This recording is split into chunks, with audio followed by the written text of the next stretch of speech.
The third session of the Senate in the second regular session of the 20th Congress is hereby called to order.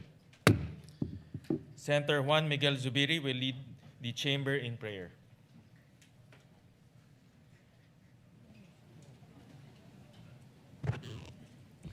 In the name of the Father, and the Son, and the Holy Spirit, amen. Almighty God, as we begin this session, remind us that this chamber we built for many voices, but entrusted with one duty, to serve the Filipino people. Grant us the spirit of healing and renewed unity, Lord, so that past wounds do not become permanent walls between us. Teach us that reconciliation and unity do not ask us to abandon our convictions, but to place them in the service of a purpose greater than ourselves. Gamitin ninyo ang aming mga pagkakaiba upang mapanday ang mas makabuluhan at makataong mga batas na maghahatid ng ginhawa, dignidad at pag-asa sa bawat pamilyang Pilipino. May every law we shape reach beyond these walls and bring real change to the lives of our people. At the end of every session, may they see not only what we debated, but what we delivered together. Bless this Senate, O Lord, and bless the Filipino people and our beloved Philippines. We ask all this in the name of our Lord Jesus Christ. Amen. Amen. The Secretary will please call the roll. Roll call of members. The Honorable Senator Aquino, Senator Cayetano Alan, Senator Cayetano Pia, Senator De La Rosa, Senator Ejercito, Senator Escudero, Senator Estrada, Senator Go, Senator Ontiveros, Senator Lacson, Senator Lapid, Senator Legarda, Senator Marcoleta, Senator Marcos, Senator Padilla, Senator Pangilinan, Senator Soto III, Senator Tulfo Erwin, Senator Tulfo Rafi, Senator Villanueva, Senator Villar Camille, Senator Villar Mark, Senator Zubiri. Senate President is present. With 20 senators present, the Chair declares the presence of a quorum. Majority Leader. Thank you very much, Mr. President. Mr. President, I move that we dispense with the reading of the journal of the second session, Tuesday, July 28, 2026, and consider the same as approved. I so move, Mr. President. Is there any objection? Hearing none, the motion is approved. Thank you very much, Mr. President. We have a guest with us today in the gallery, guest of Senator Alan Cayetano, local officials of San Remigio, Antique, led by Mayor Mar Mission Jr., and of course, our dear friend, no other than the Ambassador of Japan, Ambassador Endo Kazuya, is with us as well. We welcome the guests of Senator Cayetano to the Senate of the Philippines, and of course, we welcome Ambassador Endo to the Senate of the Philippines. To proceed with the important items of the agenda, Mr. President, I'll just move the reference to business a bit later, if with the permission of the body. Mr. President, I move that we consider Senate Resolution number 502. May I ask the Secretary, Mr. President, to read the title of the measure? Wala pa. Is there any objection? Hearing none, the Secretary is directed to read the title of the resolution. Resolution expressing the sense of the Senate in recognizing the enduring friendship between the Republic of the Philippines and Japan and commemorating the 70th anniversary of the normalization of diplomatic relations between the two countries. May I, Majority Mr. Leader. President, with your permission, may I sponsor the Yes, segment? the Majority Leader is recognized to sponsor the resolution. Konnichiwa, Mr. President. Konnichiwa. Mr. President, magandang hapon po sa ating lahat.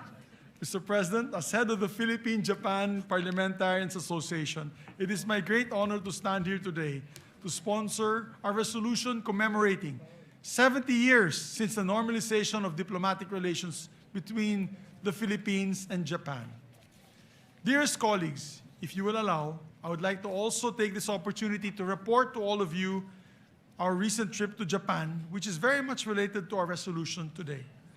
Last July 23, 2026 was the exact date of the commemoration of 70 years of normalization of diplomatic relations between our two countries. And over these 70 years, Japan has emerged as one of our closest and most important friends and allies. Just last May, in fact, we elevated our bilateral relations to a comprehensive strategic partnership during the state visit of the President to Japan. Our partnership with Japan is built upon a broad base of cooperation across infrastructure development, trade and investments, security and defense, disaster resilience and management, health, energy, education, and agriculture, tourism, and peace and reconciliation efforts, among others. A few weeks ago, Senator J.V. Ejercito and I had the opportunity to affirm this elevated partnership during our mini parliamentary visit in Tokyo. I say mini because we are hoping to have a bigger one later on during the break where we can meet the incumbent Prime Minister. For a series of events, we met with them last week, organized by the Sasakawa Peace Foundation and the Philippine Embassy in Tokyo as part of the commemorative activities for the 70th year of Philippine-Japan friendship. The commemoration began with a symposium titled Charting New Frontiers, Building the Next 70 Years of Philippine-Japan Partnership. It was well attended by Japanese government officials, scholars, academicians, political pundits, businessmen, media, and Filipino community, and the Filipino community in Japan.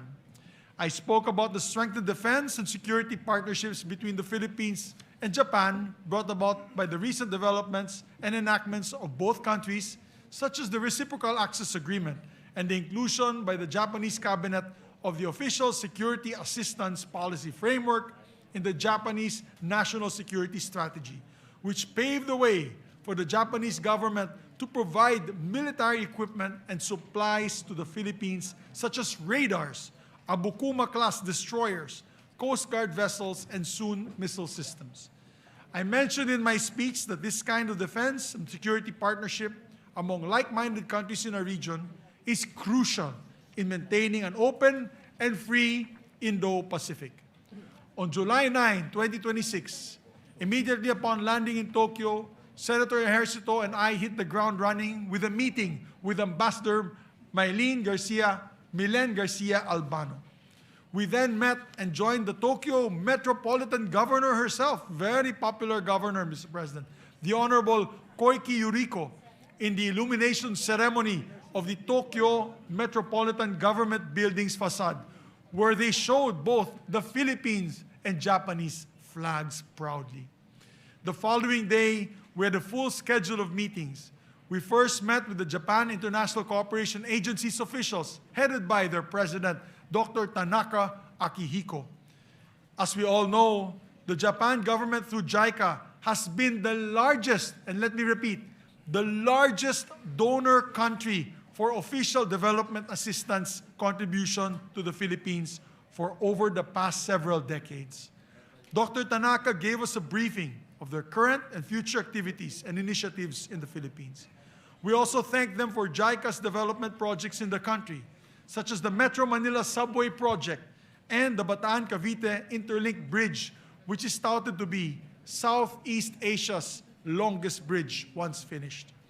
After which, we had a mini reunion with the Honorable Moriyama-san, or Moriyama Horishi, an influential leader of the Liberal Democratic Party and our Japanese counterpart for being the chairman of the Japan-Philippines Friendship League. We also met with Dr. Tsunami Atsushi, the president of the Sasakawa Peace Foundation, or SPF, who organized the commemorative events. The SPF is involved in peace and human resource development programs, policy research, and the provision of academic scholarships. We had a casual but productive meeting with our dear friend. Many of you have met him before. No other than the former Japanese Prime Minister Kishida Fumio, who is the special envoy of Japanese Prime Minister Takaishi Sanae and the supreme advisor to the Parliamentary Association of the Asia Zero Emissions Community. We discussed the strengthening and the elevation of the Philippine-Japan partnership into comprehensive strategic partnership, as well as the reduction of carbon emissions in the region. We learned from the former Prime Minister, who is still a member of the Japanese Diet, that there is a stronger interest and support for the Philippines from the Japanese Diet. On the issue of trade and economy, we met with the State Minister for Foreign Affairs, Kuminitsu Ayano, who we touched on the possibility of reviewing and upgrading the Philippine-Japan Economic Partnership Agreement to benefit our Filipino businesses. Senator Ejercito raised with the State Minister, who, by the way, is a medical doctor by profession and a former official in the Japanese Health Ministry, the Japanese government's experience in universal health care. She is open to facilitating a Lakbay Aral program for our members and the Filipino policymakers on this issue. One of the highlights of our trip was that Senator Ejercito and I gained a new friend in the person of a charismatic and social media savvy defense minister, Koizumi Shinjiro, very popular minister, who probably one day might become prime minister as well, who is one of the staunch supporters of the Japanese Parliament, one of our strongest supporters in the Japanese Parliament and in the region of defense and security cooperation between our two countries in the maintenance of a free and open Indo-Pacific. He also mentioned that we are working to provide the Philippine Navy Abukuma-class destroyers. These are the ones in the picture, Mr. President. They're budgeting a substantial amount for official security assistance for the Philippines next year. To cap our schedule on that day, we also met with members of the House of Councilors. This is the equivalent of our Senate in the Japanese legislature. From the Japanese Sansieto Party, they were Honorable Ando Hiroshi, Matsuda Manabu, and Yamanaka Sen. Sansieto is actually the opposition party in the House of Councilors, but when it comes to cooperation and partnership with the Philippines, they are one of our most ardent supporters. Mr. President, we met both with public and private sector partners in Japan who share with us a vision of an economically stable Indo-Pacific region ruled by peaceful relations and respect for international law.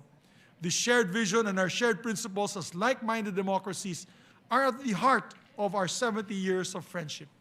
Building upon our decades of friendship, Japan has become an invaluable development partner, supporting projects of various scales, from grassroots waste management program at the municipal level to major transportation projects such as the Metro Manila Subway Project and the North-South Commuter Railway that will drastically improve the daily transit of millions of Filipinos. And they are also have become our most dependable defense partner, extending billions of official security assistance in support of our armed forces and humanitarian response, further strengthened by a reciprocal access agreement.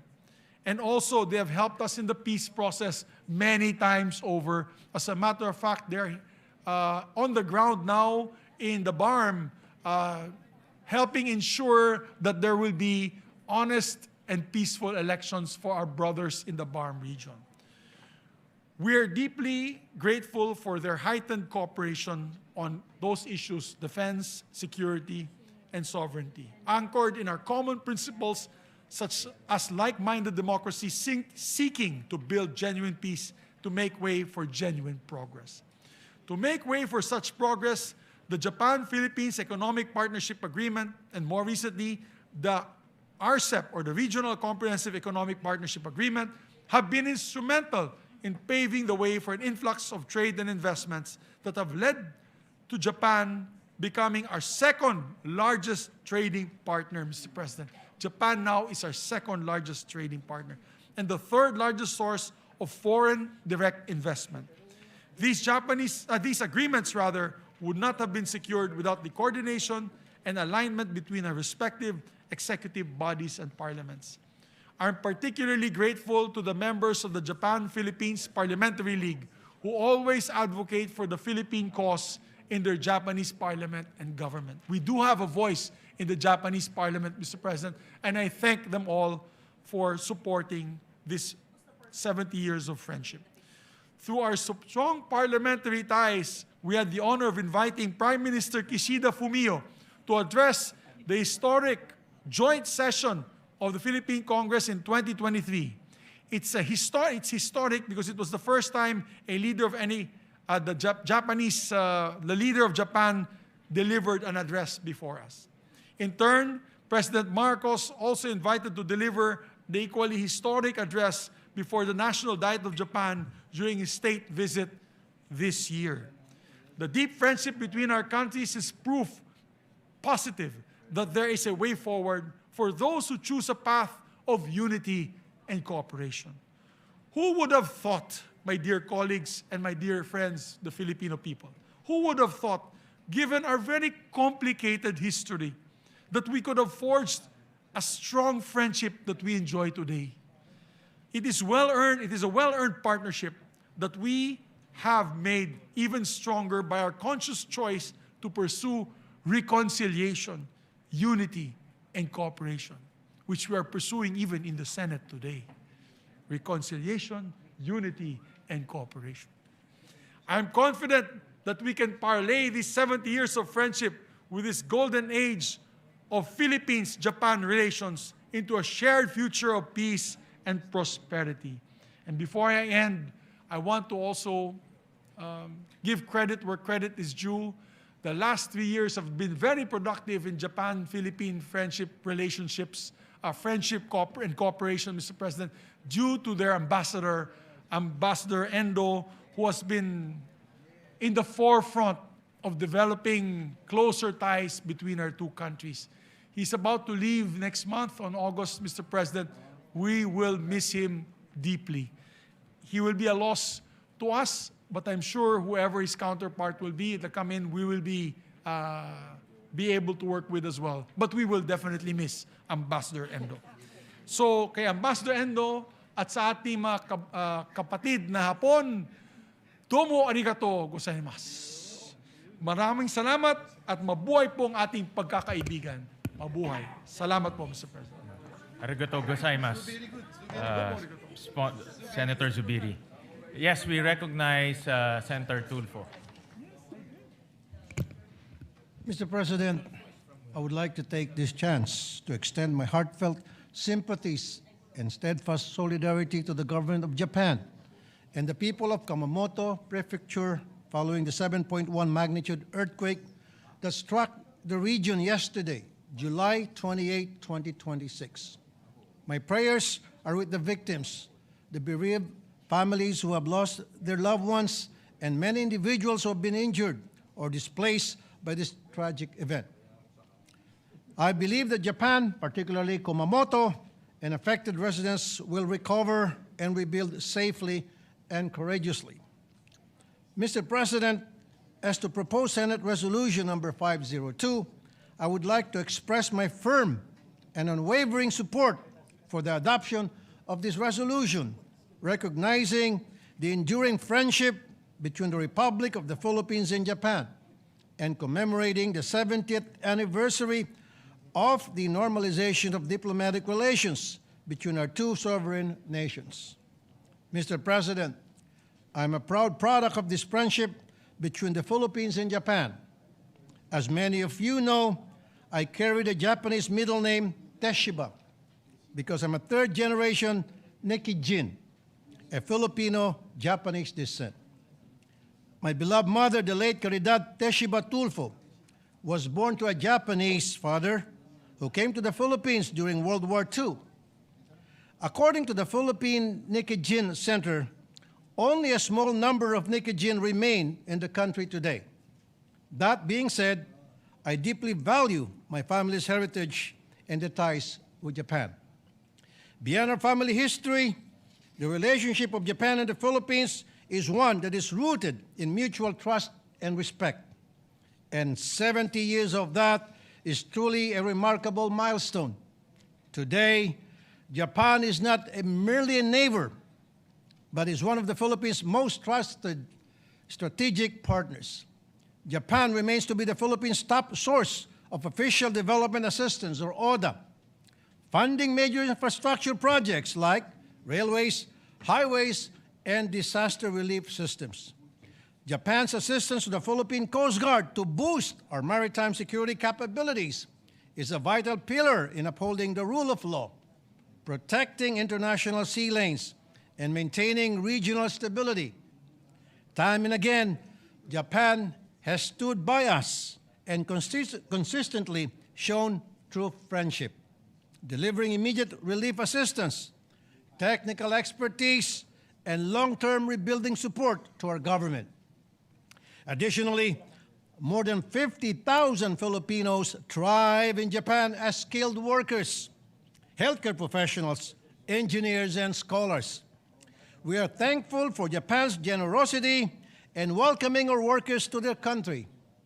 And truth be told, Japan is the top outbound international destination for Filipino travelers in 2026, with nearly 500,000 visitors in the first half of this year alone. Again, Mr. President, I reaffirm our unyielding friendship with Japan. Adopting Senate Resolution number 502 sends a very strong message of the Philippine Senate's appreciation for Japan's friendship over the years. Thank you, Mr. President. Thank you, Senator Tulfo, for that sponsorship speech. We recognize... Thank you, Mr. President. Before we recognize, we have a list. Okay, all right. Yeah, thank Go you. ahead, With Majority the permission of our colleagues. Next to co-sponsor the measure is Senator Ejercito, after which will be Senator Villanueva, Senator Tulfo, Erwin Tulfo, and Senator Padilla. And after which will be the minority leader as last to co-sponsor or give a manifestation. All right. We recognize the gentleman from San Juan, Senator J.V. Ejercito. Thank you, Mr. President, our colleagues. Our good friend, Ambassador Endo Kazuya. Konnichiwa. Good afternoon. On behalf of the Filipinos, it is with profound joy and gratitude to co-sponsor Senate Resolution number 502 that expresses the sense of the Senate in recognizing and celebrating the enduring friendship between the Republic of the Philippines and Japan as we mark the 70th anniversary of the normalization of our bilateral ties. Mr. President, I would like to co-sponsor, of course, and support our main sponsor, our resident samurai in the Senate now, in the Indian samurai, Senator Zubiri. We were just there just last month, recently. It was a very, very productive visit, Mr. President, and we would like to report. The Philippine-Japan relations have stood the test of time and circumstance, from past adversaries belonging to different camps to the closest of partners and allies. Our bond now serves as a firm anchor for stability in the greater Indo-Pacific region. It is only fitting to celebrate this historic landmark in our friendship by elevating our relationship, our ties to a comprehensive strategic partnership as announced by our respective heads of government in Tokyo last May. This will reflect the strength, the depth, and the breadth of our mutual trust and expanding ties. As this August body commemorates 7 decades of formal diplomatic ties initiated by the San Francisco Peace Treaty and the subsequent reparations agreement, let us likewise recognize that our shared affinity is one that is both deep and ancient. Drawing from the accounts of our historians, the shared history of Japan, the Philippines began long before the arrival of Western explorers. As early as 654 AD, the ancient Japanese chronicle Nihon Shoki notes the arrival of shipwrecked voyagers from Tukara in Kyushu Island, whom a group of scholars identify as our Tagalog ancestors. This serves as a touching reminder that the bond between our two nations isn't just of modern conception. It was forged by the tides of history over a millennium ago. On a more personal note, Mr. President, I also wish to extend my sincere appreciation for the steadfast assistance rendered by the Japanese government since time immemorial. On a personal note, it is during the time of my father, then President Joseph Ejercito Estrada, that he became very close to then Prime Minister Obuchi. As I remember that my father then, who was about to take his oath as President of the Republic, invited Prime Minister Obuchi to his residence, and for the Japanese, it's really a big thing for them, no, to be invited in your personal home. And after that, Japan extended through the ODA, the SCTEX or the Subic-Clark-Tarlac Expressway, which began in 1998, and now we are already reaping the benefits of the construction of the SCTEX. So likewise, in 1998, at the height of the Asian financial crisis, Japan once again stood with the Filipino people through the Miyazawa Initiative, nearly $1.5 billion in official development aid to support economic recovery and essential reforms was provided, highlighting the foresight of former Finance Minister Kiichi Miyazawa. Furthermore, Japanese assistance also complemented our efforts to modernize our agriculture. A vital allocation of $3.75 billion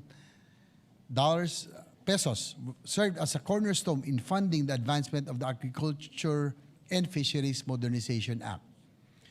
When my good friend and one of the respected statesmen in Japan, former Prime Minister Taro Aso, who was my good friend in the Junior Chamber International or JCI, was the Japanese Foreign Minister, the Philippines received $555 million in grants for disaster prevention and maritime safety, which was a clear demonstration of Japan's long-standing dedication to humanitarian and disaster resilience efforts in the Philippines.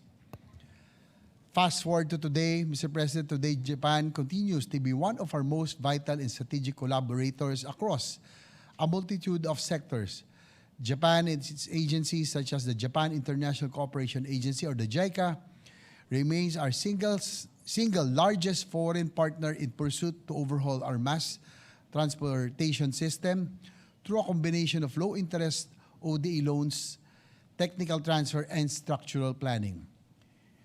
In a recent visit to Japan made possible through the invitation of Sasakawa Peace Foundation, along with Senate Majority Leader Zubiri, we had the honor of meeting with Dr. Akihiko Tanaka, President of JICA, to extend our appreciation to the whole JICA team for the steadfast support in promoting infrastructure development through vital official development assistance and foreign-assisted projects. In the field of defense cooperation, Japan has also become one of our most trusted partners and allies. In the same recent visit to Tokyo, we also had the opportunity, as mentioned by Senator Zubiri, to meet with Japanese Defense Minister Shinjiro Koizumi. We commended his leadership in strengthening regional security across the Indo-Pacific. We likewise conveyed our gratitude for Japan's unwavering support of the Philippines' ongoing defense modernization program, particularly the transfer of the Abukuma-class destroyer escorts, that's about 5 or 6, and additional coastal radar systems, which will significantly enhance and strengthen the Philippine Navy's maritime defense and domain awareness capabilities. Not to mention, Mr. President, that they already donated 2 reconnaissance aircraft, Cessna reconnaissance aircraft that is already being used to patrol our shorelines, Mr. President. And likewise, the Coast Guard modern ships that is also being used to patrol our coastlines. So we would like to thank Japan because we direly need those Abukuma class destroyers, not to it is really of course to deterrent. It's for the preservation of our sovereignty, especially in the West Philippine Sea. Because, Mr. President, if we order now, it will take 5 to 6 years for us to be able to receive. But with Japan's turning over of the Abukuma class destroyers, that will greatly enhance and strengthen our Navy's capability. In addition, during our recent visit to the Land of the Rising Sun, we had the honor of meeting Japan's State Minister for Foreign Affairs, Ayano Kunimitsu. As a medical doctor by profession, he shared valuable insights into Japan's healthcare practices and expressed her willingness to facilitate further exchanges and knowledge sharing during our future visits to help us implement our own universal healthcare. As we elevate our bilateral ties to new heights, we also remember with deep respect that late Prime Minister Shinzo Abe, a true friend of the Filipino people through his visionary leadership, he helps shape a free and open Indo-Pacific and lay the foundation for the enduring strategic partnerships that our two nations enjoy today. He also announced Mr. President, during one of the state dinners, that Japan will undertake the construction, that was sometime 2016, of the North-South Commuter Railway and the Metro Manila subway system during one of the dinners hosted for then former President Duterte. And now the NSCR construction and Metro Manila subway system is already underway. Hopefully it will be operational in a few years' time.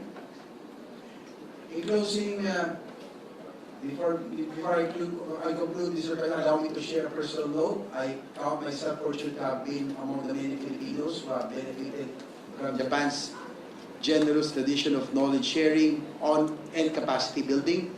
I graduated from the JCI Academy in 1997, and during my first term in the Senate, I had the privilege of attending a short course at the National Graduate Institute for Policy Studies, or GRIPS, in Japan with our Senate Legislative Budget Research and Monitoring, the LBRMO.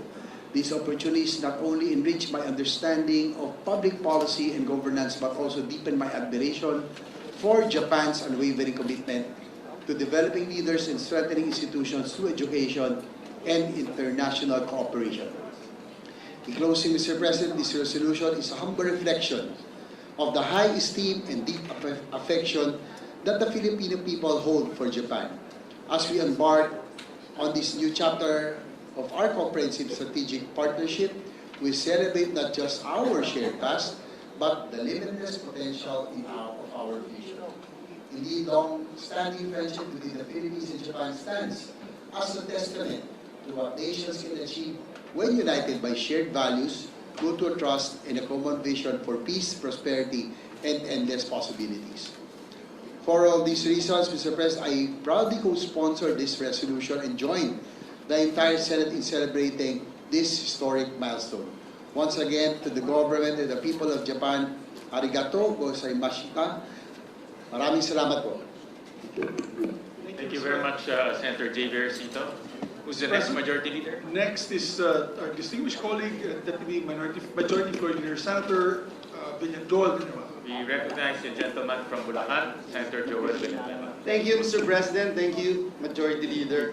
Mr. President, distinguished colleagues, milestones invite us not only to look back with gratitude, but also to look ahead with renewed purpose. As the Philippines and Japan commemorate 70 years of diplomatic relations, it is fitting that this chamber honors a partnership that has become a pillar of peace, development, and shared prosperity in our region.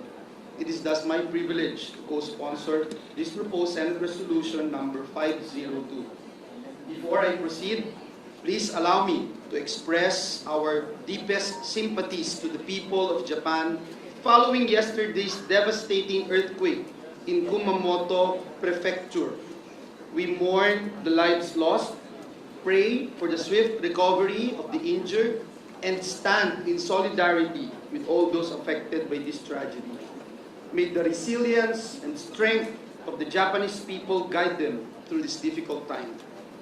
Mr. President, for 7 decades, the Philippines and Japan have built a relationship founded on mutual respect, trust, and a shared commitment to peace and prosperity. Today, that friendship has grown into a comprehensive strategic partnership that continues to create opportunities for our people. Japan is our second largest trading partner, with bilateral trade reaching $22.2 billion US dollars in 2025, and our third largest source of foreign direct investments, amounting to 34.03 billion pesos. Through the Japan-Philippines Economic Partnership Agreement, our first bilateral free trade agreement, we have expanded trade, investments, and opportunities for skilled Filipino workers. Buhay na saksi po ako dito noong pang tayo ay nasa TESDA, Mr. President. These are more than numbers. Nearly 900 Japanese companies registered under PEZA have generated more than 350,000 direct jobs for Filipinos. Japan also remains the Philippines' largest provider of official development assistance, helping build infrastructure, strengthen communities, and improve the everyday lives of our people.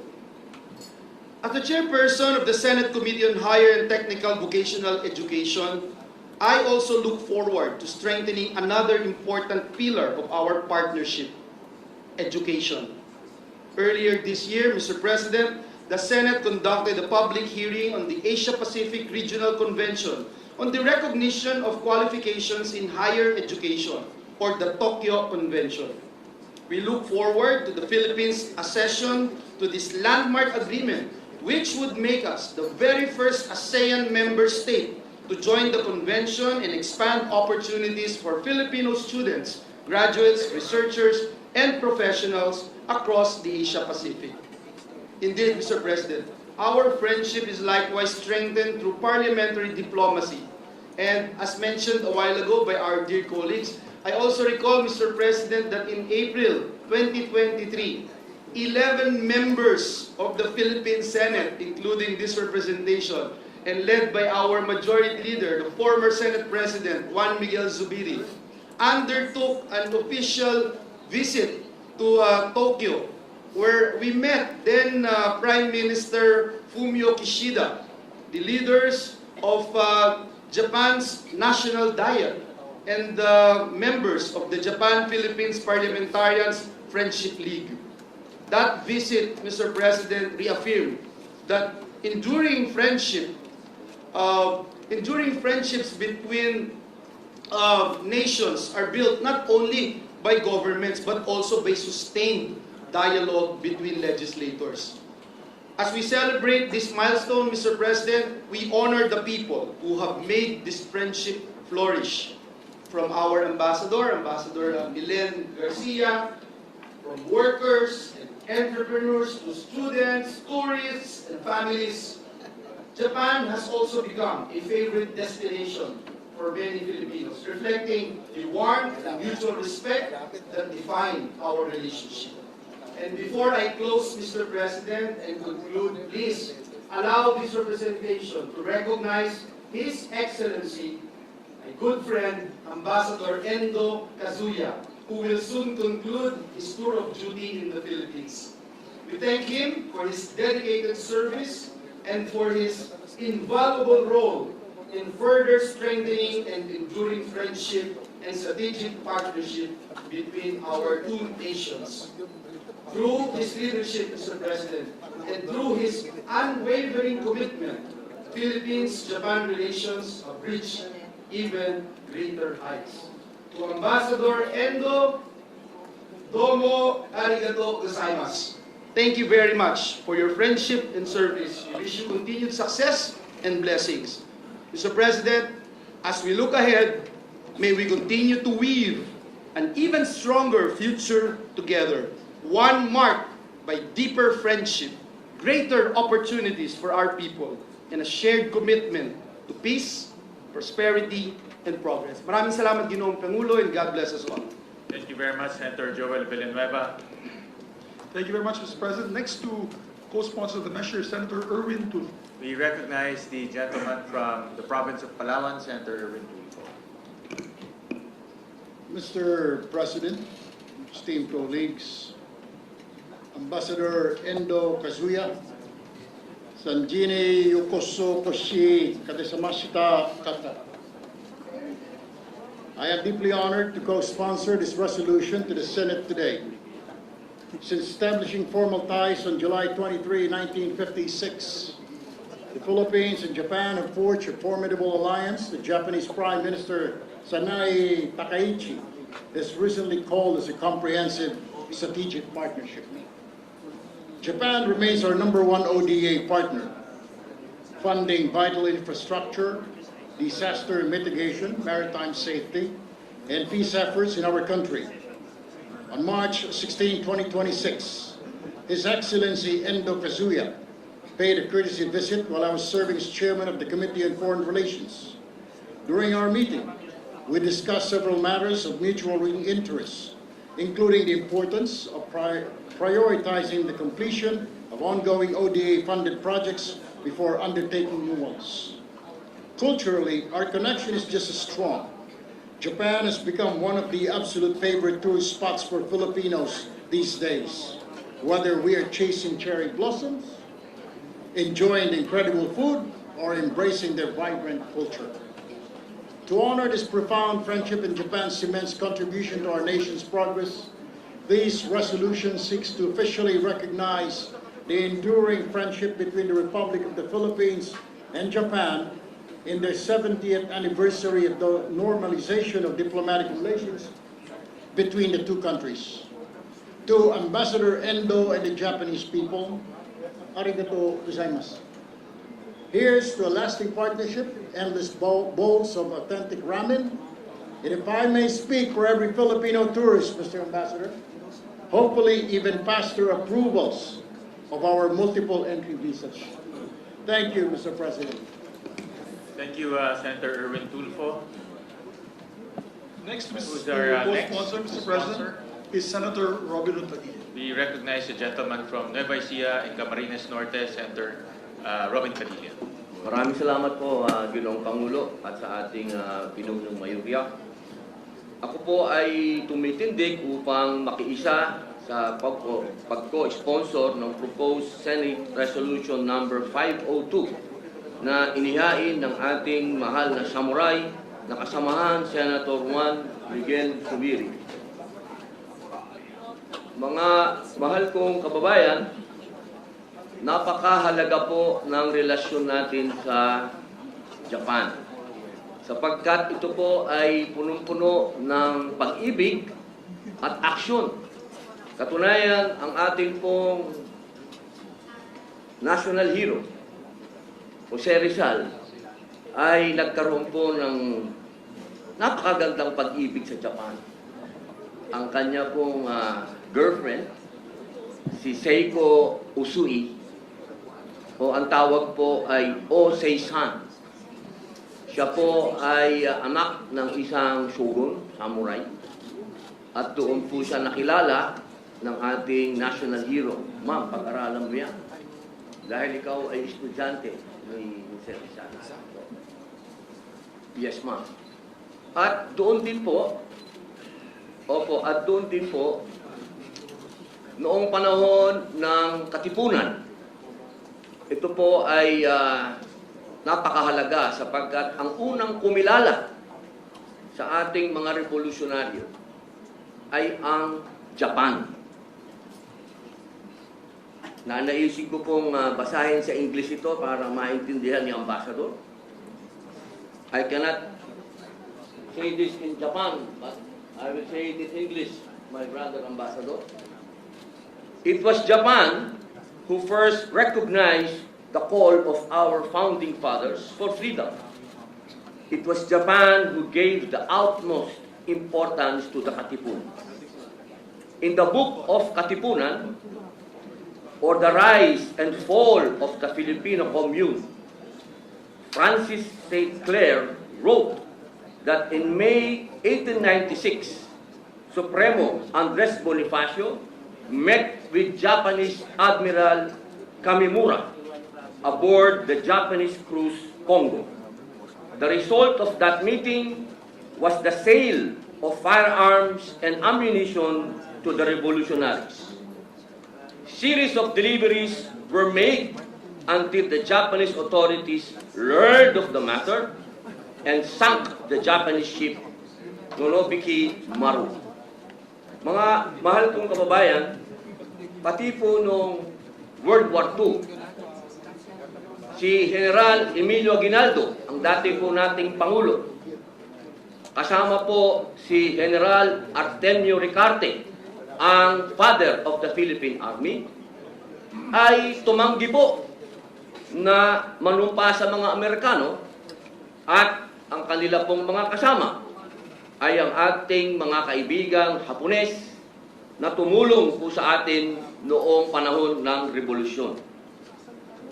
Noon naman pong 1996, nung ako po ay nakakulong sa Bilibid, Ginoong Pangulo, ang number one pong tumulong sa mga bilanggo ay ang mga Hapon din. Nung nabalitaan po nila na walang halfway house, na wala pong mapuntahan ang mga bilanggo, pagkatapos po nilang lumaya, wala po silang mapuntahan. Ang iba po kasi dyan ay nakukulong na ng 30 taon, wala na silang pamilya, wala na silang mauwian. Nagtayo po ang Japan ng halfway house para sa mga bilanggo na ito. Hindi po natin yan makakalimutan dahil kasama po tayo sa ribbon cutting na ito. At mga mahal kong kababayan, sa isang mundong patuloy na nahaharap sa digmaan, hidwaan at hindi pagkakaunawaan, ang 70 taong pagkakaibigan ng Pilipinas at Japan ay nagpapaalala sa atin na may ibang landas na maaaring tahakin. Ang landas ng dialogo, pagkakaisa at kapayapaan. Masasabi po nating lagpas 100 taon o 200 taon ang ating relasyon sa Japan. Maaring maging 300 taon pa. Kaya naman po, buong puso kong sinusuportahan ang proposed Senate Resolution number 502. Hindi ko man po masabi pa sa salitang Hapon o sa English, alam ko pong naiintindihan ng ating mahal na kapatid na Ambassador. Maraming salamat po.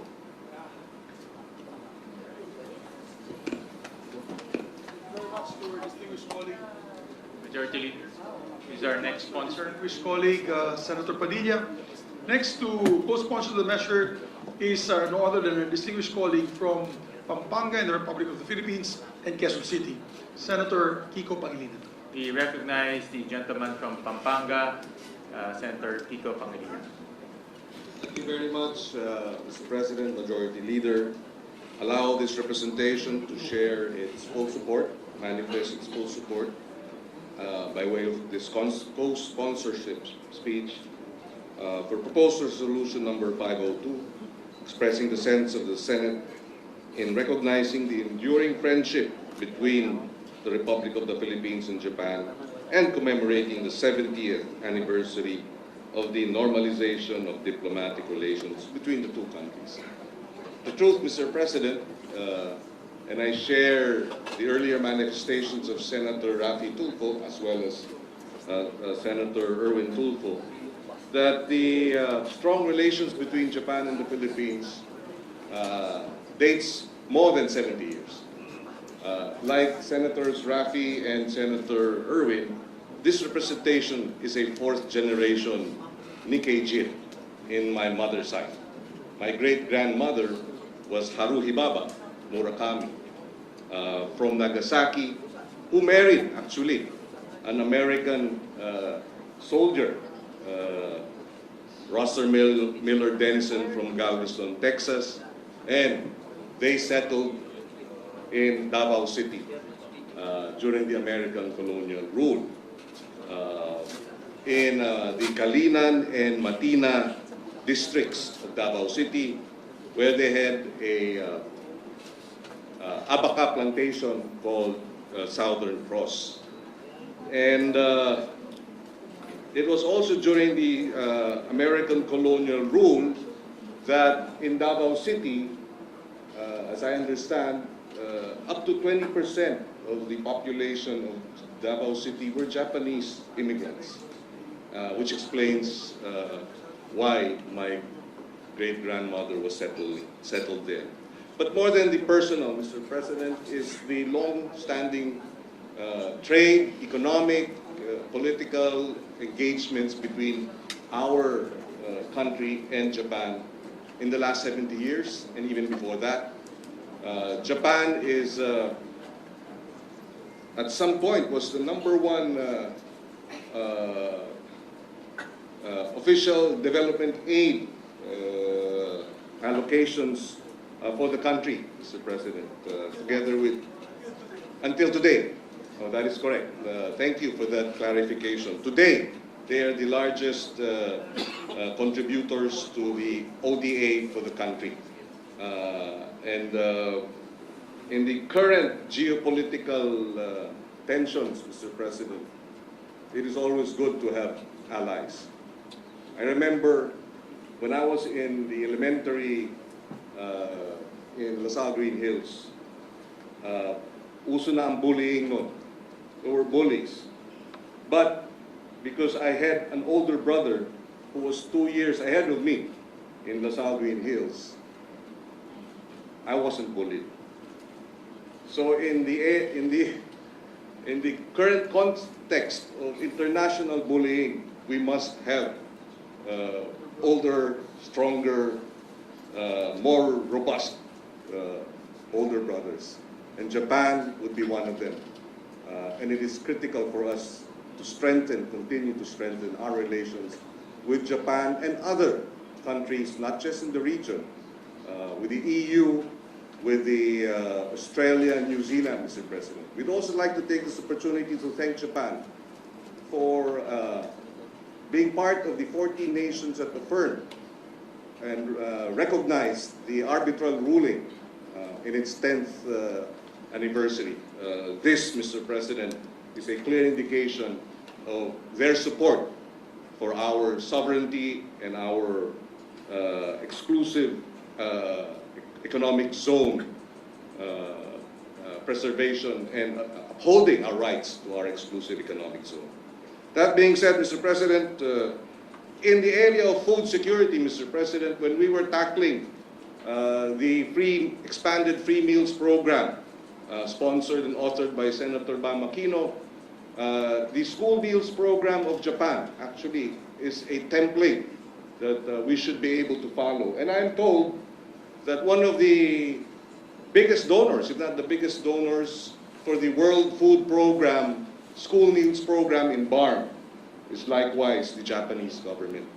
And the BARM experience of the World Food Program was likewise part of the deliberations in the committee hearings of the Committee on Education. And we thank Japan and the government, their government, for supporting our school meals program in the BARM. And we hope to expand that to other parts of the country. With that, Mr. President, we thank the good ambassador, Ambassador Endo, and of course the Japanese government. We wish him bon voyage, and we look forward to drinking sake with him in Tokyo after August, Mr. President. Thank you very much, Mr. President. I hope you invite me, Senator Pangilinan, to that sake celebration. Majority Leader, who's our next sponsor? We will definitely invite you, Mr. Senate President. You might be able to find a Japanese lady. The help of our good ambassador, maybe. Yes, Mr. President, next to co-sponsor the measures are distinguished colleague from Taguig and Pateros, no other than our distinguished colleague, Senator Pia Cayetano. We recognize the gentle lady from Taguig, Senator Pia Cayetano.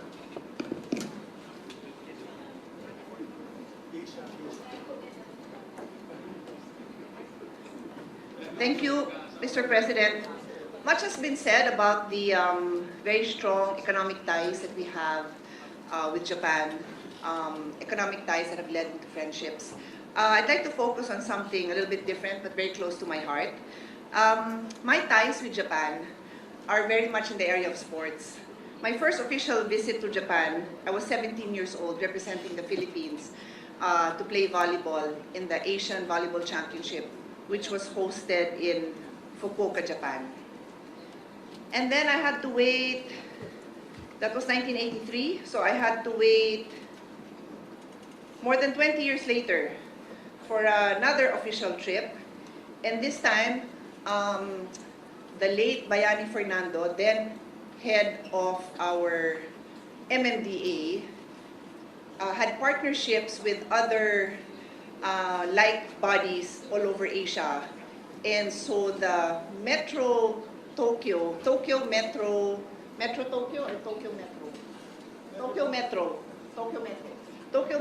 Authority always invited their counterparts to watch the Tokyo Marathon. And Bayani Fernando said to me in Tagalog, nakailan na ako dyan, nanonood lang naman ako, ikaw na lang, tumakbo ka. So I had the honor of representing the Philippines, or MMDA, as a runner. And it was my 43rd birthday. So a marathon is 42 kilometers. So my best friend and I ran an extra kilometer to commemorate my birthday. And then, but I want to add to that, very Japan style, and the majority floor leader will appreciate this story because you have been a recipient of their hospitality. I traveled with my daughters, but my political officer, it's just me, my political officer, and my two daughters, also wanted to run. And there was an 11-kilometer run, so sumali din siya. So wala nang maiwan sa daughters ko. So they took care of my daughters, I think, maybe 13 and 9, something like that. They picked them up, and then they brought them to the finish line. It was raining, they were in raincoats, and they had flowers for me. All prepared by the Japanese host to welcome me there. So I will never forget that. Anyway, so that was 2009. And then, time out, another official visit, but this time wasn't really sports. I just made it a sports trip on my own and ran around the Imperial Palace. But in 2015, I was part of the delegation of the Asian Parliamentary Group. It's like a friendship group with Japan. And I had the opportunity to meet the late Prime Minister Abe. But what strikes me, and still I remember to this day, and again, the majority floor leader will recall that I always talk about it, is Abenomics included in one of their pillars of economic growth women in the economy, women in leadership positions. And I talk about it all the time because this was ingrained in Japan's moving forward in one of their pillars. And of course, during that same trip, we also had many opportunities to meet with the Japanese parliament.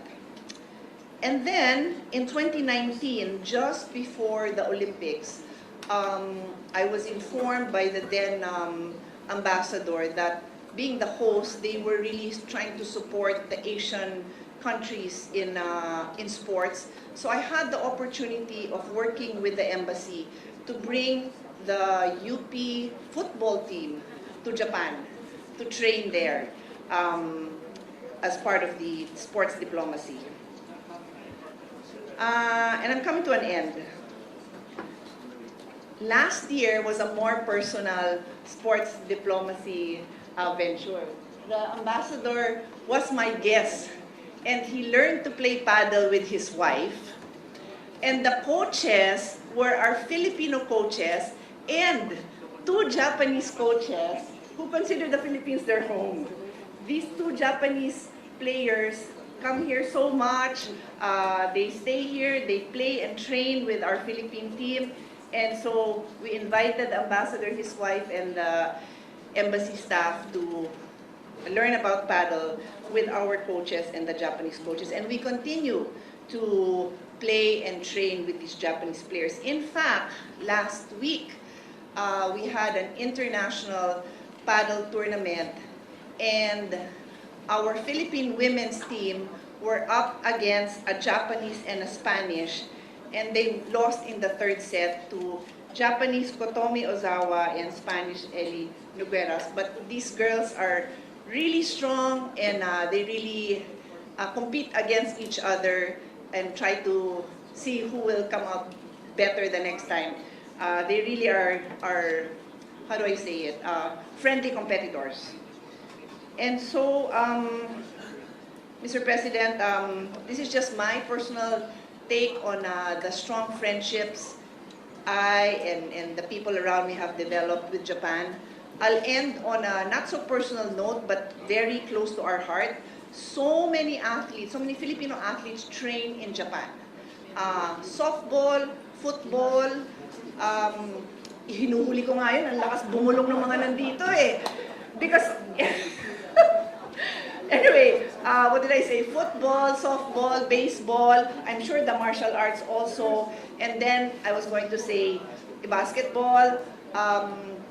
Of course, our Olympian Carlos Yulo had a lot of his training in Japan. And now also his brother, Eldro, also trains in Japan.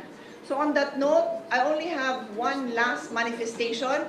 The majority floor leader did not invite me to his last trip, kaya mukha silang kawawa ni Senator JB. Dalawa lang sila dun sa lahat ng pictures. Kulang ng gender representation, but I'm sure you still did a great job. Thank you, and to many, many more years of friendship with Japan.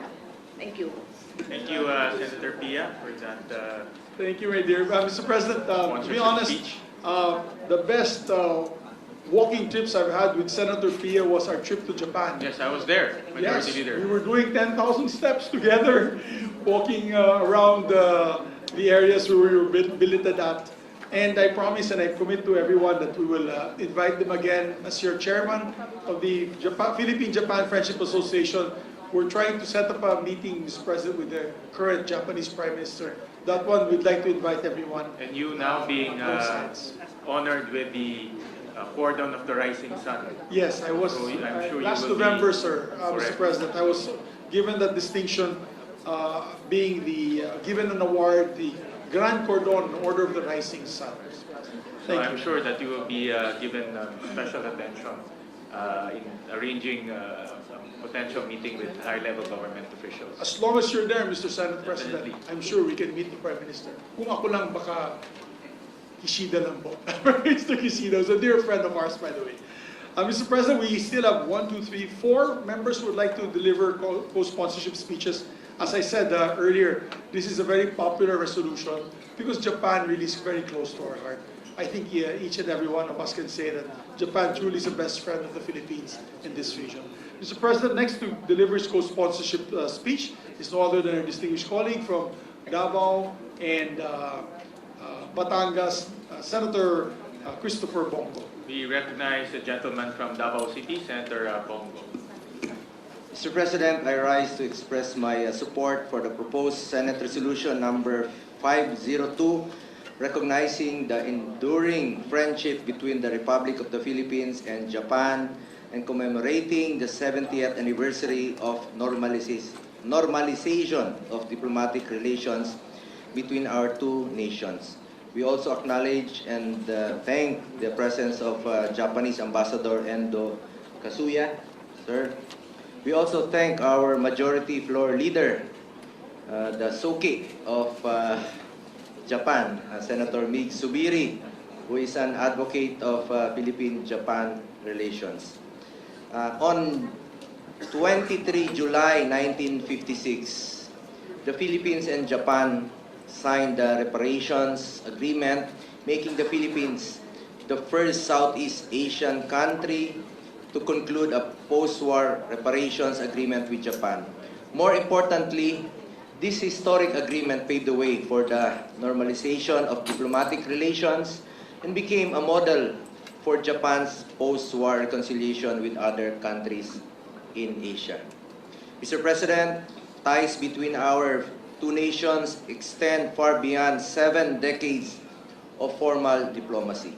Long before the establishment of official diplomatic relations, Filipinos and Japanese were already connected through trade, migration, and cultural exchange. As early as 1903, Japanese migrants began settling in Davao to work in the thriving abaca industry. By the 1930s, Davao had became the home to an estimated 20,000 Japanese migrants, making it one of the largest Japanese communities in Southeast Asia before the Second World War. Ang dami pong mga Filipino-Japanese ngayon at meron pong eskwelahan doon. Ito po yung Nikkei Jinkai na marami pong nag-aaral ng mga Filipino-Japanese. In fact, then Davao City Mayor Rodrigo Duterte initiated to build a monument in Mintal to pay his sincere respect for the Japanese migrants who have migrated in Davao. In fact, former Japanese Prime Minister Shinzo Abe, the late Prime Minister Shinzo Abe, visited Davao City in 2017, highlighting Japan's commitment to deepening its partnership with the Philippines. Yan po mismo yung pinuntahan niya, yung mismong bahay, yan yung nilalagyan ng kulambo. Pumasok po mismo si former Prime Minister Shinzo Abe dyan sa kwartong yan. Sumilip pa sila. From a history marked by conflict, the Philippines and Japan have built a partnership founded on reconciliation, mutual respect, and shared prosperity. Today, Japan remains one of the Philippines' most trusted development partners, and among our largest providers of official development assistance. Napakalaki po ng tulong ng Japan sa Davao, sa Mindanao, through JICA. Through the decades of cooperation, Japan has supported transformative investments in infrastructure, transportation, healthcare. Laking tulong po nila sa hospital doon sa Davao. Education, disaster resilience, una po silang tumutugon rin po kagad at tumutulong. And economic development. Projects that continue to improve the lives of millions of Filipinos. One tangible example of this partnership is the EDSA Ayala Underpass, inaugurated in 2005, which continues to ease traffic and enhance mobility for thousands of commuters each day. More than a piece of infrastructure, it stands as a lasting symbol of the friendship and cooperation between our two countries. Our partnership continues to shape the future through landmark projects such as the Metro Manila Subway, the country's first underground railway system, which will provide Filipinos with a faster, safer, and more efficient mode of transportation. Likewise, the North-South Commuter Railway will connect Central Luzon, Metro Manila, Calabarzon, significantly reducing travel time between Clark, Pampanga, Calamba, Laguna, while strengthening regional connectivity and economic growth. Together, these transformative projects will form the backbone of a modern, integrated mass transit network that will benefit generations of Filipinos. Much of this enduring partnership has been made possible through the steadfast support of the Japan International Cooperation Agency or JICA. Malaking tulong po itong JICA. Tagal na po, siguro 20 years ago, naririnig ko na po ito at parati rin po silang tumutulong not only in Davao but sa buong Mindanao, whose contributions have helped advance Philippines' infrastructure and development goals. Mr. President, as we commemorate this milestone, we celebrate not only 70 years of diplomatic relations, but also a remarkable journey from reconciliation after the Second World War to one of the strongest and most enduring strategic partnerships in the Indo-Pacific.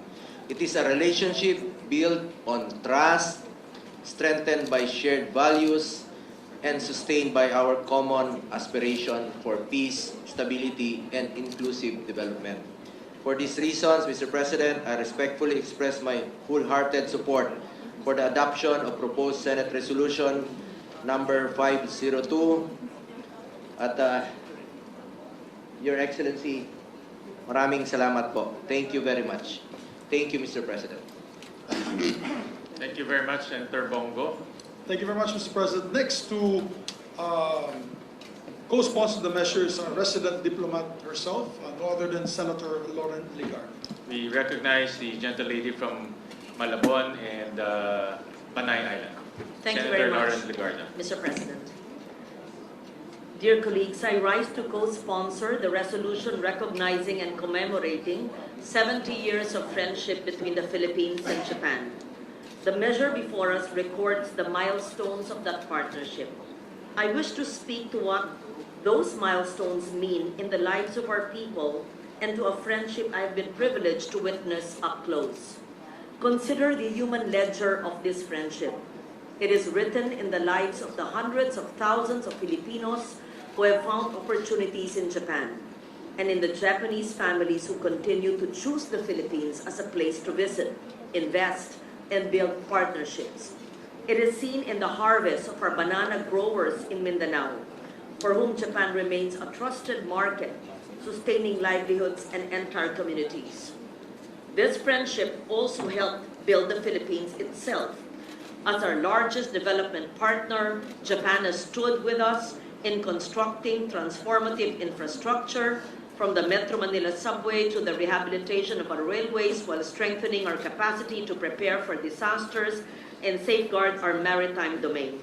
every railway completed, every community made safer, every opportunity created is a reminder that this partnership improves the everyday lives of our people.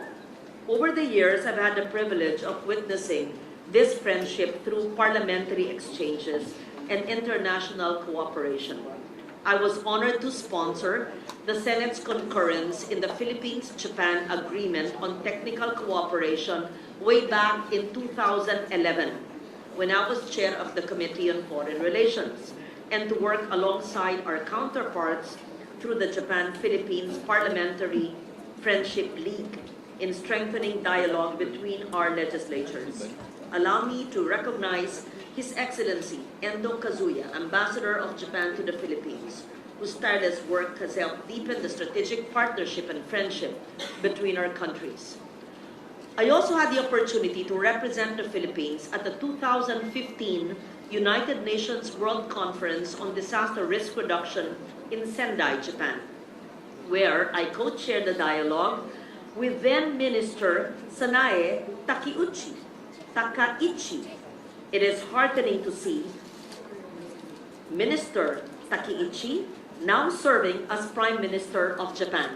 I was just looking at my photos with a young senator, with then younger minister, and she's now the Prime Minister. I'll post it on Facebook.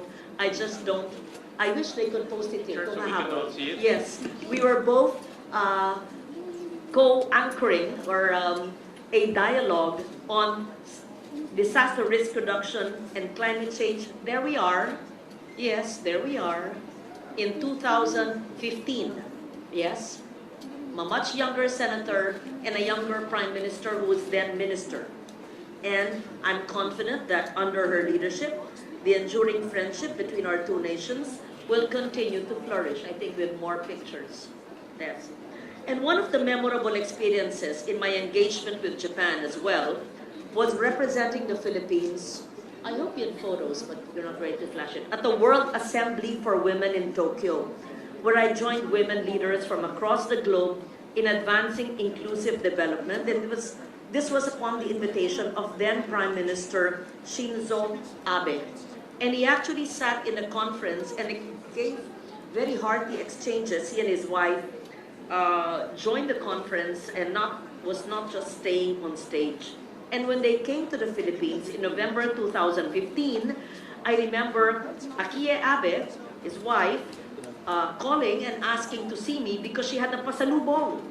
I still remember receiving a gift of organic rice from Akie Abe when she came to the Philippines with then Prime Minister Shinzo Abe during APEC. And I discovered that that organic rice came from her own small farm because she realized I was also a weekend farmer, and she served it in her own Tokyo restaurant named Uzu, if I'm not mistaken. So just a small anecdote. And also in the World Assembly of Women, they had a buffet of the different kinds of rice in the different regions of Japan. Perhaps the Senate can do that in one of our events. Mr. President, a friendship of 7 decades rests on more than ceremony. It rests on trust, on trade, on citizens who build lives across the sea. Allow me to close by thanking our colleague, Senator Juan Miguel Zubiri, whose long devotion to Philippine-Japan relations gave rise to this resolution. I am honored to stand with him in its authorship, and I urge its swift adoption. As we mark 70 years of diplomatic relations, may we renew our commitment to a partnership that delivers lasting peace, shared prosperity, and greater opportunities for the Filipino and Japanese people. May I also add, it's not part of my message, that we also concurred in the ratification of CHIPEPA. That's correct, right? That was way before you became senator, and I co-sponsored here more than 10, perhaps 15 years ago. And also, before I became a senator, I'm going off script, I was a very young journalist when I visited Kitakyushu City. And the women of Kitakyushu told us a story of how they cleaned the river, which was considered dead. That young Lauren, who was 30 years old, was inspired to write the ecological solid waste management, and using the notes from that visit to Kitakyushu City on how that industrial town transformed a dirty river into a river that was clean and alive. And 8 years later, the first bill I filed was RA 9003, having the city in Kitakyushu in Japan as my inspiration when I was a young journalist. Ano pa ibang notes ko na hindi ko nasabi? Oh, and also, then Senate President Ople, sitting there before, a young reporter of my Lolo Pepe in Manila Times, told me that he was a guest of the Japanese government in a program called like an eminent persons program. Fast forward when I was a young senator, at 39 or 40 years old, I was also a guest of the Japanese government, just like the Senate President then. So I went off script because I wanted to tell you stories of a younger senator of more than 25 years ago, and that's how it's not just many years, but decades, how close our relations have been with this great nation, our neighbor. Thank you very much. Thank you, Senator Lauren. Thank you for the very much, Mr. sponsorship President. speech. Mr. President, we have 4 more members who would like to deliver co-sponsorship speeches. We'd like to recognize our distinguished colleague from Las Piñas and Metro Manila, no other than Senator Camille Villar. We recognize the gentlelady from Las Piñas City, Senator Camille Villar. Mr. President, distinguished colleagues, it is an honor and privilege for me to rise to co-sponsor this resolution, expressing the sense of the Senate in recognizing the enduring friendship between the Republic of the Philippines and Japan and commemorating the 70th anniversary of the normalization of diplomatic relations between our two countries. 70 years ago, the Philippines and Japan formally normalized their diplomatic relations. With political courage, mutual humility, and a shared conviction that two nations would choose to become partners in peace. It was not easy, but today it has resulted in something truly remarkable. Mr. President, what began as an act of reconciliation has grown into one of the most substantive and multi-dimensional relationships the Philippines maintains with any nation. Japan has for decades been among the Philippines' largest sources of official development assistance, supporting our infrastructure, our agriculture, our disaster resilience, and countless communities across the archipelago. Filipino and Japanese businesses, workers, students, and families have built bridges of commerce and culture that now touch nearly every province in the country. This relationship has genuinely served the Filipino people. Through decades of development assistance that built roads and bridges in our provinces, through education and cultural exchange that have brought Japanese language, arts, and values closer to Filipino homes, through the hundreds of thousands of Filipinos who have found livelihood and opportunity in Japan, and through a security partnership that today helps safeguard our sovereignty and seas. For our family, on November 25, 2022, my father, Manny Villar, former Senate President and House Speaker, received the Grand Cordon of the Order of the Rising Sun from the Government of Japan, conferred on behalf of Emperor Naruhito by the Japanese Ambassador Kazuhiko Koshikawa. We are told that the Order of the Rising Sun, established in 1875, is Japan's oldest national decoration and a principal honor for foreign nationals. And I believe our former Senate President and current Majority Floor Leader, Juan Miguel Zubiri, also received the same. So my father received this award in recognition of his contributions to strengthening economic and bilateral relations between Japan and the Philippines, particularly his role as Senate President, during the time that he was Senate President, in the ratification of the Japan-Philippine Economic Partnership Agreement, or JAPEPA, the Japan-Philippines Tax Treaty Amendment Protocol in 2008, and the Japan-Philippines Technical Cooperation Agreement in 2011. So this was a profound honor, not just for my father, but for our family. And this honor and this friendship and relationship with Japan is something that we hold very dear. And on a personal note, when I first won as senator in 2025, the first meeting I had, and the first invitation I had for a meeting was from Ambassador Endo Kazuya. And I will never forget that. And I would like to express my sincere gratitude to him. I would like to thank you for your friendship, for your guidance, and your unwavering support in strengthening the ties between our two countries.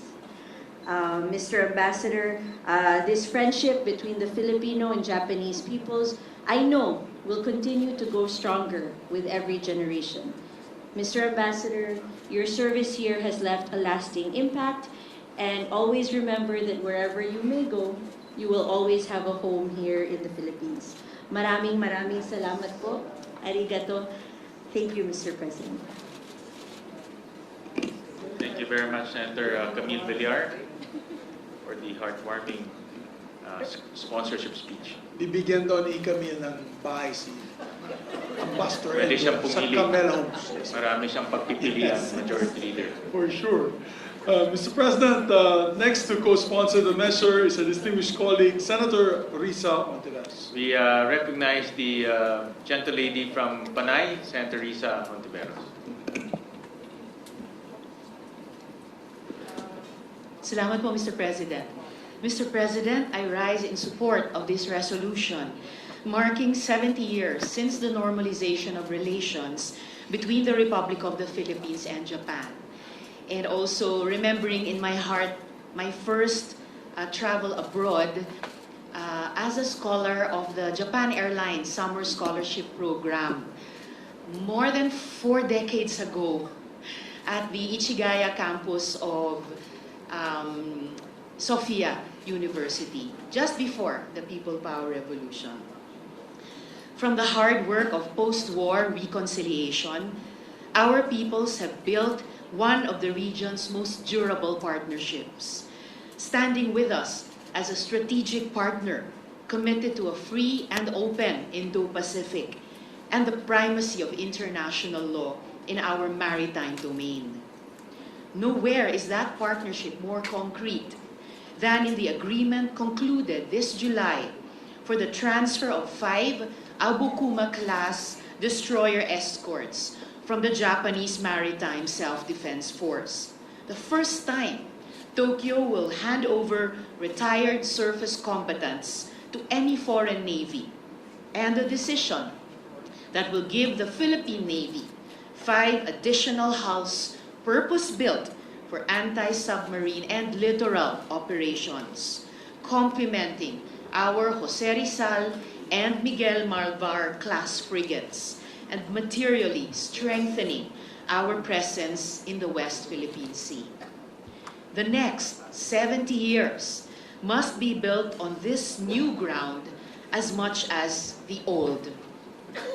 Recognition and justice for the Filipino comfort women, deeper maritime and defense cooperation, joint investment in digital and energy infrastructure, semiconductors, and artificial intelligence, where Japanese technology and Filipino talent are natural complements.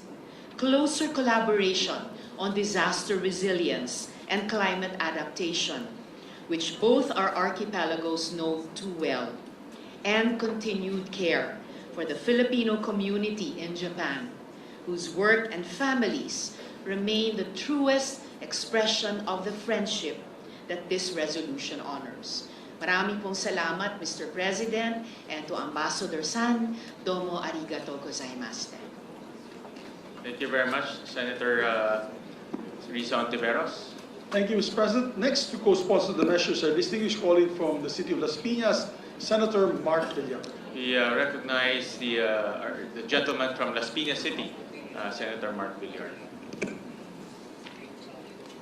Mr. President, I rise in support of proposed Senate Resolution number 502, expressing the sense of the Senate in recognizing the enduring friendship between the Republic of the Philippines and Japan and commemorating the 70th anniversary of the normalization of diplomatic relations between the two countries.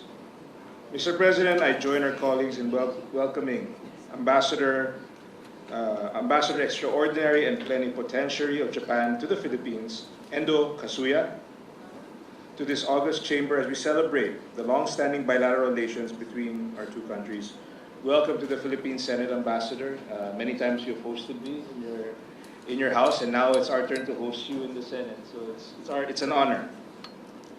Diplomatic relations between Japan and the Philippines were normalized after the enactment of the San Francisco Peace Treaty and the Reparations Agreement on July 23, 1956.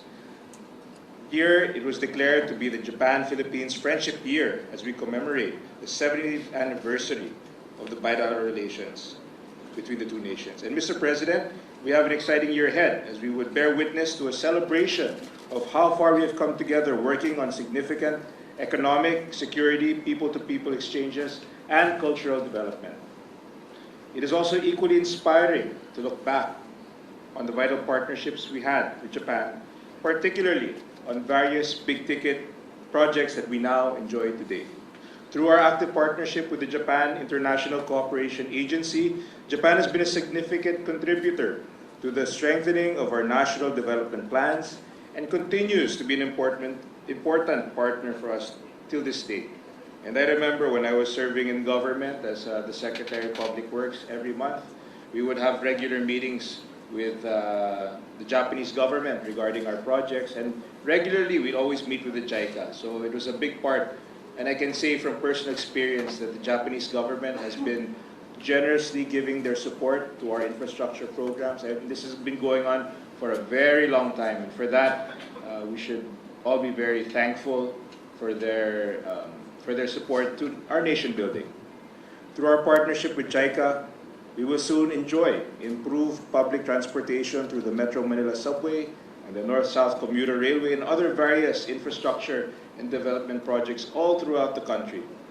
Mr. President, beyond infrastructure and economic development projects, security cooperation has also reached unprecedented milestones for Japan and the Philippines.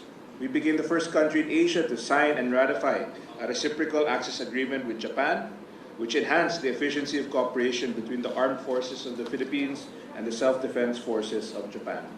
The Philippines has also become the sole partner nation to have received Japan's official security assistance for 3 consecutive years. I would also like to highlight that our ties to Japan have been elevated to a comprehensive strategic partnership, which placed our friendship at a much higher tier than before, allowing us to pursue heightened levels of cooperation and strategic alignment across various sectors. On a different note, the significant uptick of Filipino tourists in Japan, hitting an all-time high of 900,000 visitors in 2025, signifies that our bilateral ties with Japan is also deepened through cultural and people-to-people exchanges. Through our continuous diplomatic relationship with Japan, more Filipinos will get to enjoy Japan at a personal and cultural level, and vice versa. So, Mr. President, as we move towards our 70th year of diplomatic ties with Japan, I am confident that our relationship will further blossom into a holistic and fruitful cooperation for both our countries' development, as manifested by the success of the past 7 decades of our partnership. Again, welcome Ambassador Endo Kazuya to the Senate. Thank you for gracing this chamber with your presence. And of course, I'd like to also thank you on a personal note, Ambassador, for always being so gracious. And on behalf of my family, the whole Senate, we wish you the best, always. And you please, always remember you have a friend in the Philippines who you can always come back and visit. So thank you very much, Ambassador. Thank you very much, Mr. Leader, President. thank you very much, Senator Mark Villar. Last but not the least, our distinguished Minority Floor Leader would like to be recognized. We recognize our distinguished Minority Leader, Senator Alan Cayetano. Thank you, Mr. Senate President, His Excellency, Ambassador Endo Kasuya, dear colleagues.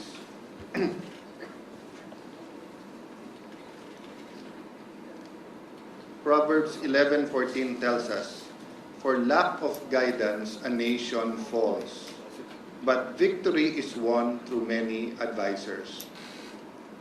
It is phenomenal how Japan rose from the ashes and the destruction of World War II.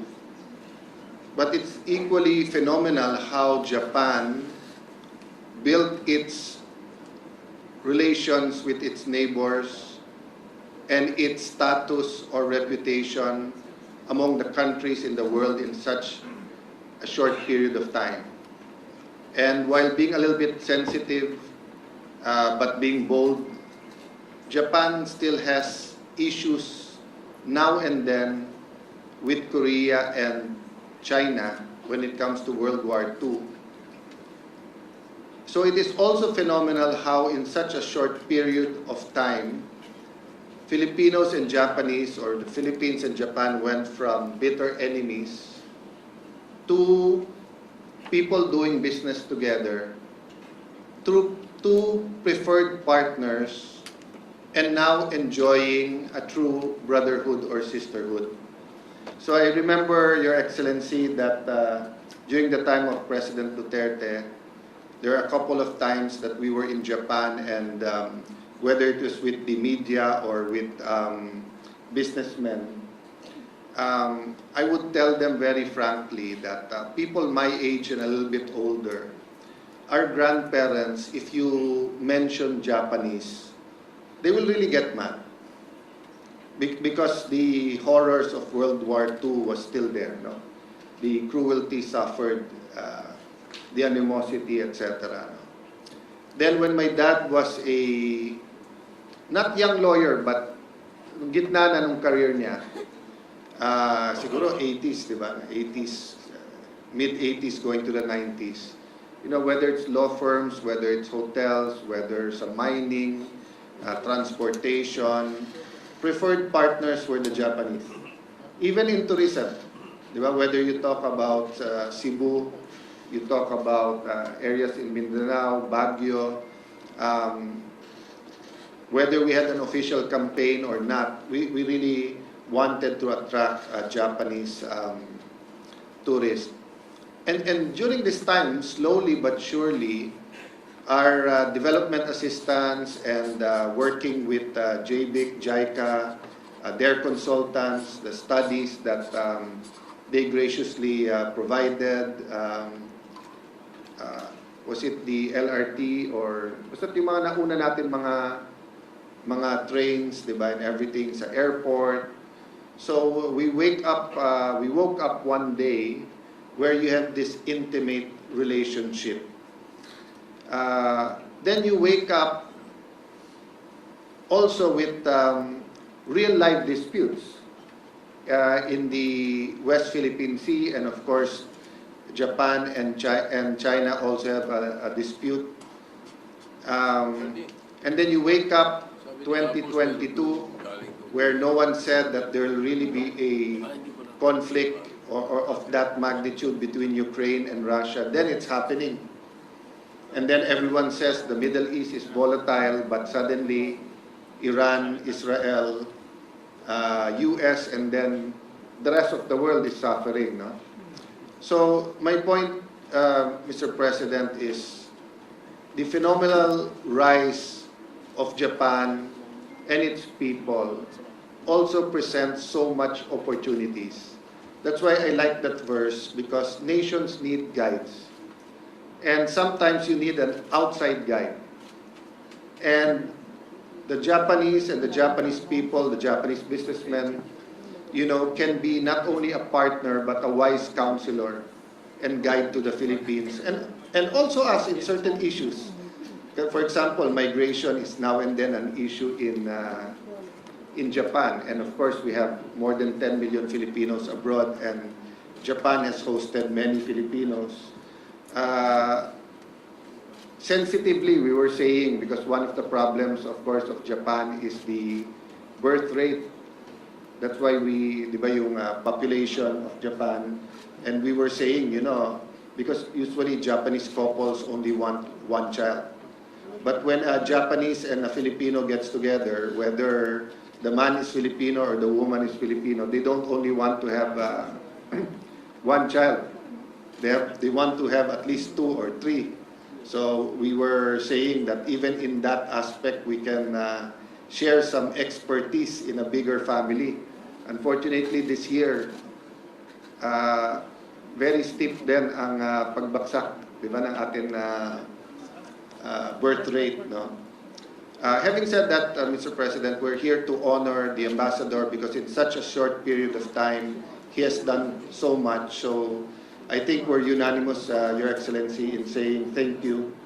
I know it's for your country to say that you did a great job, but at least for Filipinos, we know that you did a great job. But we're also here to say that culture matters. When you go to Japan, and unfortunately you leave your bag or your wallet somewhere, go back, it's there, and it's there. I mean, don't even have to go to the lost and found, no one will get it, diba? Everyone, you go to a shop that you're not going to buy anything, and you say, where's the restroom? And there's no restroom there.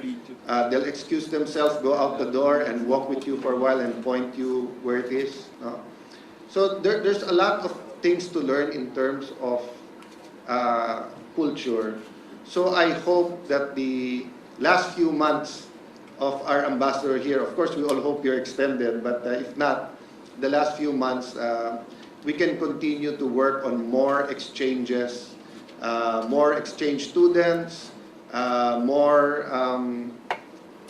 trips between the Japanese to the Philippines, the Filipinos to Japanese. Not just projects. We will not cement a relationship literally by just infrastructure projects using cement, but we will cement the relationship by people-to-people exchanges. And of course, we have a very good ambassador also in Japan. Not sure about the husband, but the ambassador is a very good ambassador. And lastly, we honor the leaders of Japan that regardless of our foreign policy, regardless who our president is, they're there to help, they're there to build bridges. Medyo nainggit din ako sa ibang mga colleagues natin, especially kilala nila yung mga Prime Minister, Defense Minister, yung iba, may kilala sila mga artista ng Japan. Ako kasi ang kilala ko, si Pikachu, si Monkey D. Luffy, si Nami, Blastoise, si Psyduck, no? But I mentioned that just because, even in the cultural, artistic creations of Japan, may it be from Sanrio, Hello Kitty to the present, no? So for example, when it comes to Pokemon and One Piece, young people are learning accounting, are learning trading, are learning, sabi ng Pangulo sa SONA, mag-impok ang mga bata. But actually, the trend is not in saving, but investing. So, people learn by experience rather than being taught. So you want better peace and order, go to Japan. Their tourist police or even their policies. In Japan, if you bump into a woman and you accidentally touch the sensitive parts, whatever, sa presinto ka na magpapaliwanag. You have to go. There's no excuses. That's why people are so careful. You see, it's so clean, but no one's going there telling you, pick that up and etc. So I just wanted to emphasize that more exposure, more trips, more people-to-people would really benefit, I think, both countries. So thank you, Majority Leader, for sponsoring this. 70 years, we should have a countdown to 75 is diamond, right? 75. Gold ang ang 50. I think diamond ang 75. We should not wait till 74th year to have a countdown to the diamond. We should have a 5-year plan of how the Philippines and Japan and maybe an interparliamentary 5-year countdown to the diamond year of our relationship with Japan. Thank you, Senate President, and magandang hapon. Thank you, distinguished Minority Leader. And just to say a few words, Majority Leader, well, 70 years of friendship is indeed a milestone. And Japan has been a very important development partner of the Philippines. Almost half of our ODAs come from JICA, from Japan. And to date, close to about $14 billion have been invested here in the Philippines. Our first subway will be built by Japan. Our first commuter rail, north to south, will be built by Japan. And that will bring immense development to our countryside. So once again, Ambassador Endo, we bid you farewell. Maraming salamat. Thank you very much for your service, and please continue to, like what our Minority Leader said, forge and cement ties between two nations. Maraming salamat. Mr. President, just in line with what our Minority Floor Leader had said, I'd just like to share this with everyone. This Monday,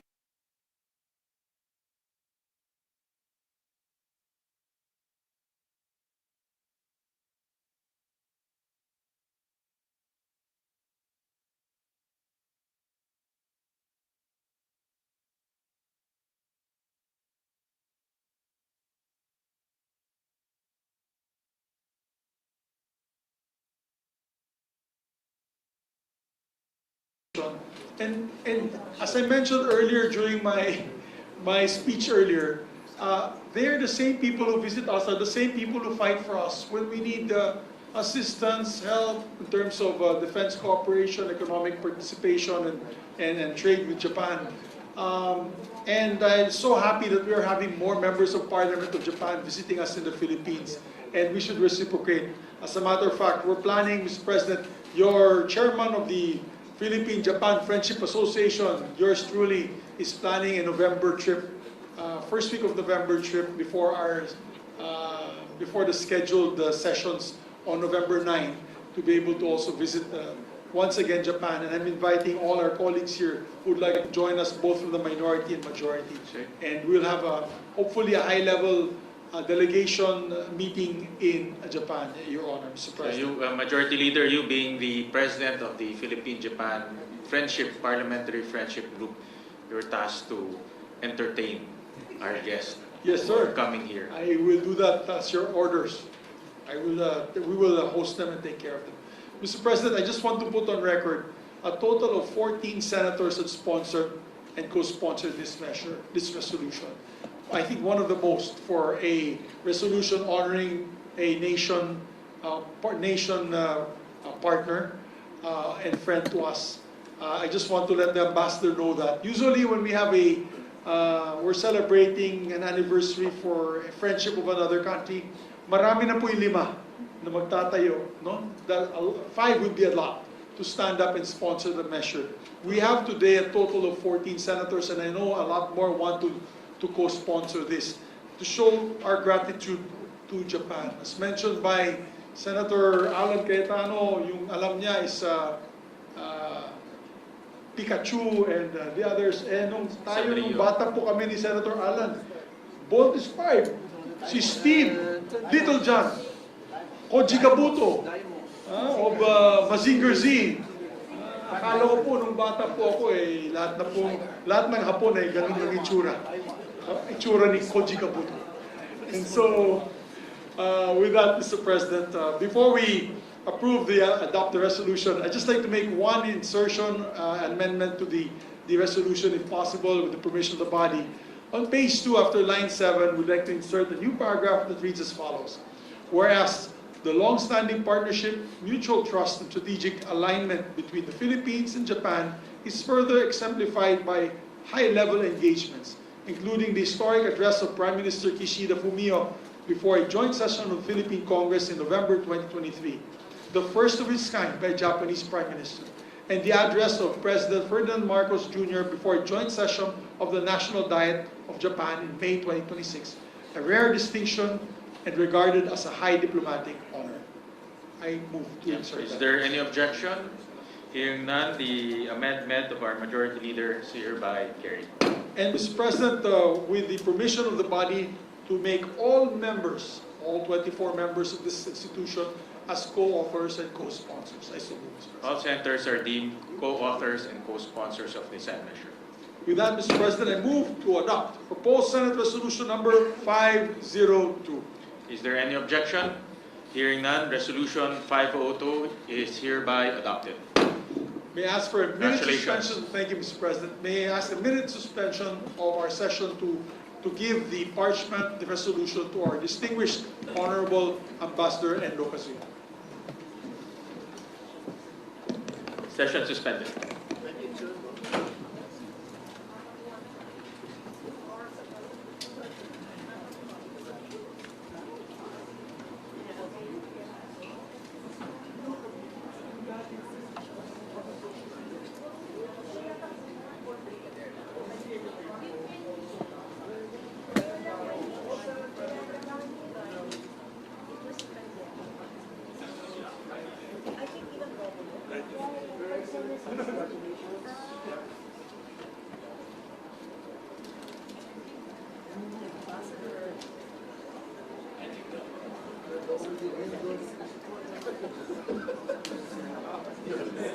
Only Endo ko support. Kasabihin ko sana sa floor, kaya alam baka matawa ako.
Kaya pag siya nag-invite, di ba?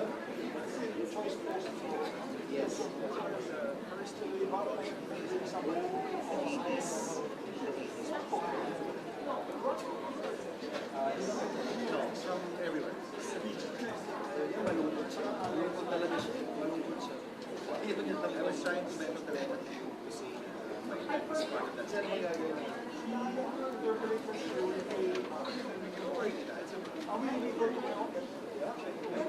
Yes. Yes, focus. Huwag kang sumenyas. Huwag kang sumenyas. Huwag kang sumenyas. People to people. Pero tayo mga members of parliament, ako most of ever sumama ko na propose ito sa may practice.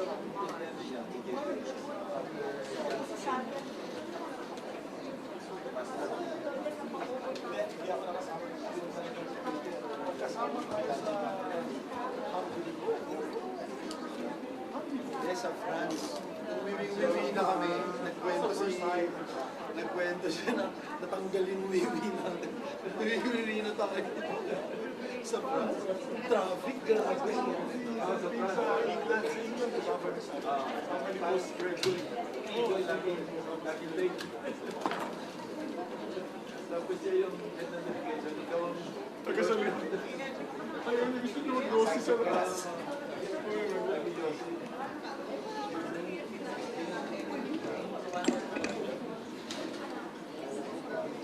Fred?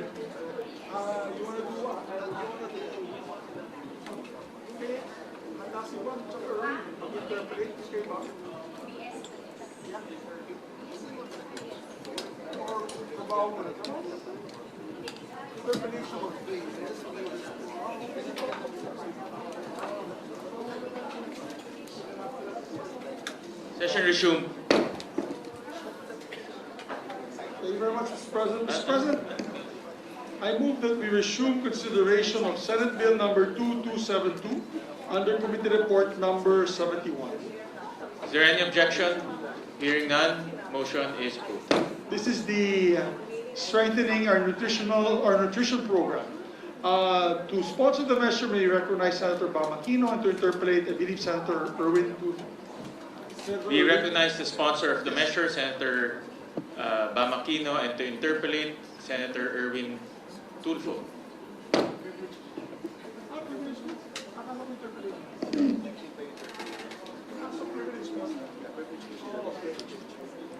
Mr. President, I stand corrected. Apparently, when Senator Bamakino approached me that he and Senator Erwin would speak, I thought it was for his bill. Apparently it's for privileged speeches. Yes, so, they are both scheduled to give privileged speeches. So with that, I withdraw my motion, Mr. President, for consideration of this measure. Is there any objection? Hearing none, the motion of the Majority Leader is hereby approved.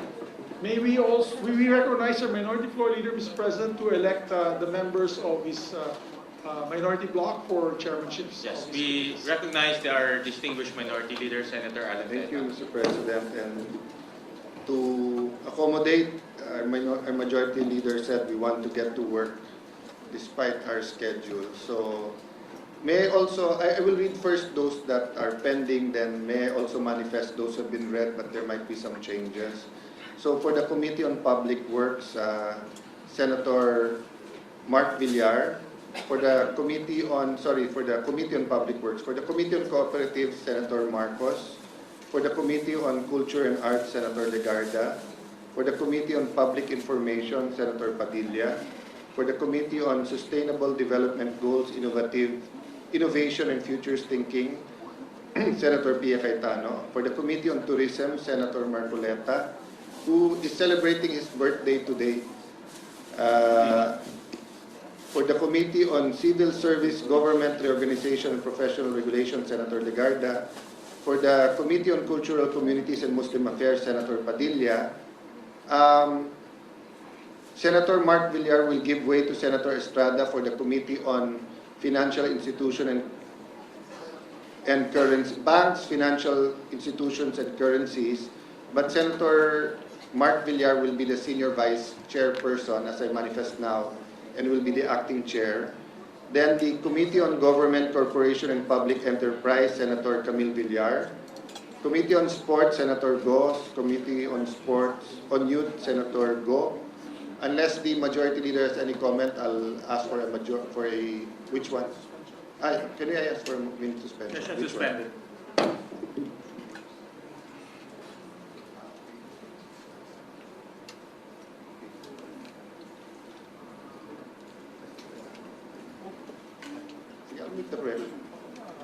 Can I make the correction? I think there's been a confusion with the Committee on Public. Session resumed.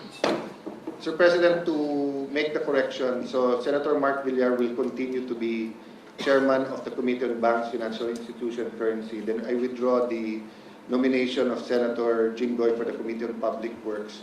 But we're asking the Majority Leader for possible committees for Senator Estrada. And maybe we can discuss it on Monday.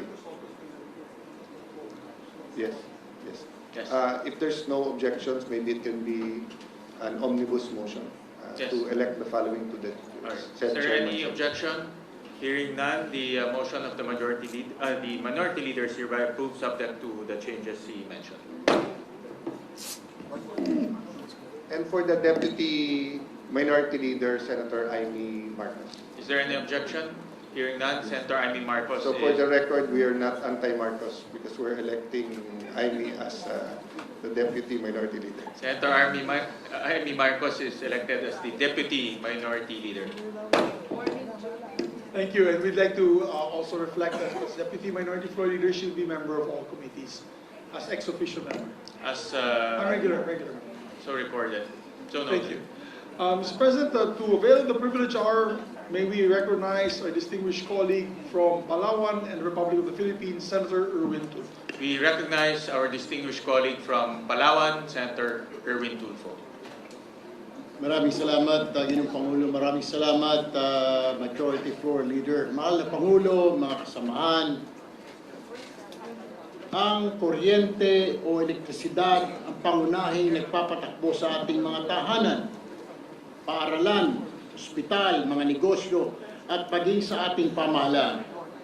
Sa madaling sabi, kung walang maasahan at abot-kayang kuryente, may hirapang umunlad ang ating bayan. Ngunit kamakailan lamang nag-number 1 po ang Pilipinas sa Southeast Asia.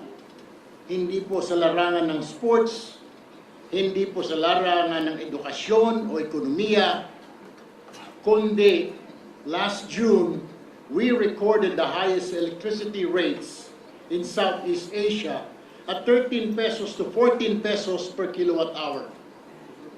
Sa bawat pagtaas po ng singil sa kuryente, nababawasan po ang budget ng pamilyang Pilipino para sa pagkain, pambili ng gamot at pagpapaaral ng mga anak. Every peso added to the electricity bill is a peso taken away from a Filipino family's take-home pay. Mr. President, batid ko na hindi sapat na magreklamo lamang tayo sa mataas na singil sa kuryente. Bilang mga mambabatas, tungkulin nating kumilos para maibsan ang paghihirap ng ating mga kababayan. Accordingly, this representation has filed 3 complementary measures aimed at providing immediate and meaningful relief to Filipino consumers. Una, ang proposed Senate Resolution number 537 na naglalayong imbestigahan ang kasalukuyang pulisiya ng paniningil ng systems loss charge and meaningful relief to Filipino consumers. Una, ang proposed Senate Resolution number 537 na naglalayong imbestigahan ang kasalukuyang pulisiya ng paniningil ng systems loss charge.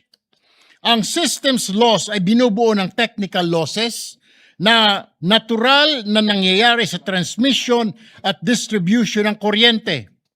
At ang non-technical losses dulot ng illegal connections, jumper, meter tampering at pagnanakaw ng kuryente. Maaring may legal at technical na batayan ng systems loss charge. Ngunit isang bagay ang malinaw, Ginoong Pangulo. Hindi naman po kasalanan ng ordinaryong mamayan ang pagkawala ng kuryente sa linya. Bakit po siya ang magbabayad nito? Ikalawa, ang Senate Bill number 2340 na nag-exempt sa systems loss charge mula sa 12% value-added tax o VAT para sa residential consumer. Sa ating kasalukuyang sistema, may systems loss na, may VAT pa na binabayaran tayo. Binubuwisan po at kailangan daw nating bayaran ang nawalang kuryente na hindi naman po natin nagamit, Ginoong Pangulo. Dobleng pasanin sa ating mga kababayan. Hanggang saan ba dapat ipasa sa consumers ang gastusing ito?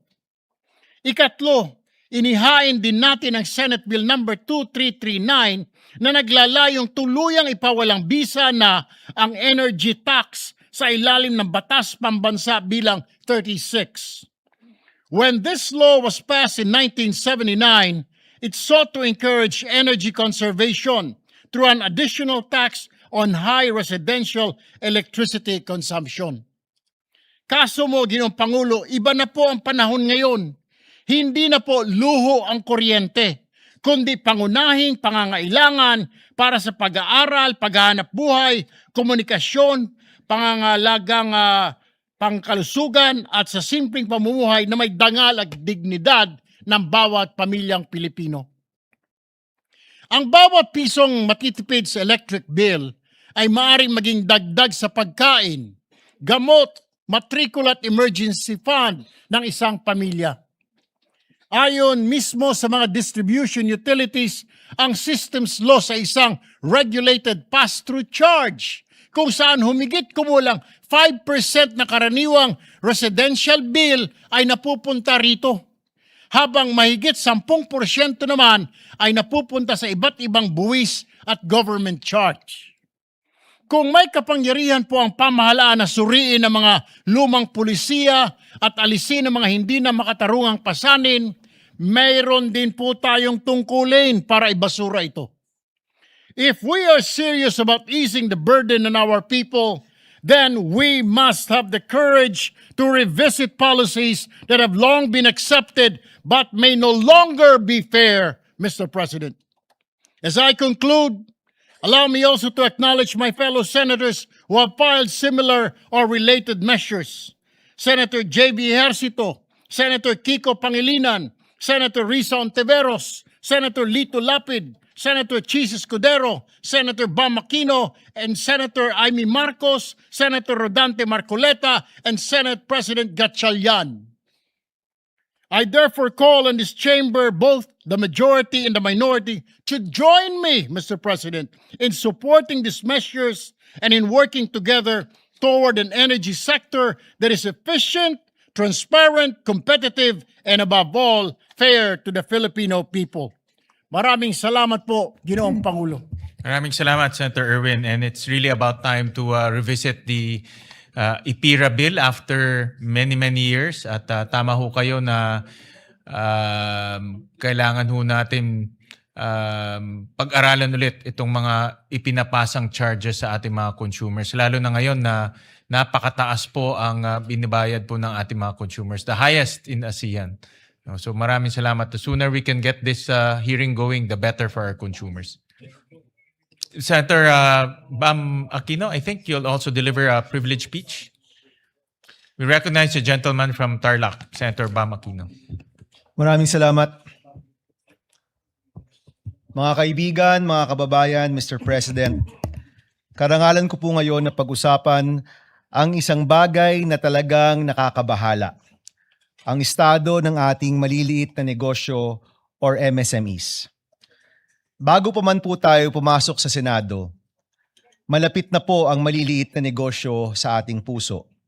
At noong ating unang termino, ang unang batas na napasa po natin ay ang Go Negosyo Act of 2014 na nagbigay ng mas malaking access sa mga maliliit na negosyo sa tinatawag na 3Ms or money, market, and mentorship.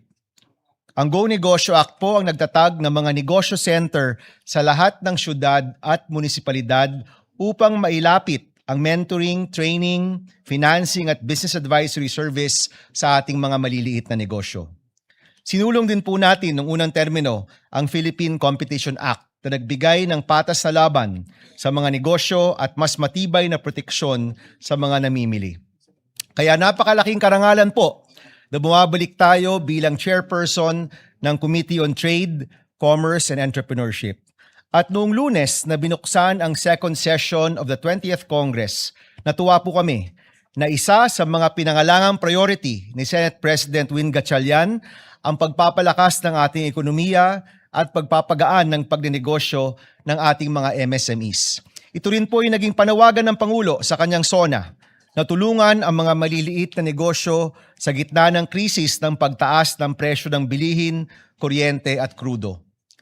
Mr. President, bilang chairperson ng Senate Committee on Trade, Commerce, and Entrepreneurship, handa po ang komite na tugunan ang mga pangailangan ng mga maliliit na negosyo na siyang 99% ng lahat ng rehistradong negosyo sa ating bansa. Ito po ang 5-point agenda ng committee upang matulungan ang mga maliliit na negosyo at upang palaguin ang problemado nating ekonomiya. Una po, dagdag suporta para sa MSME.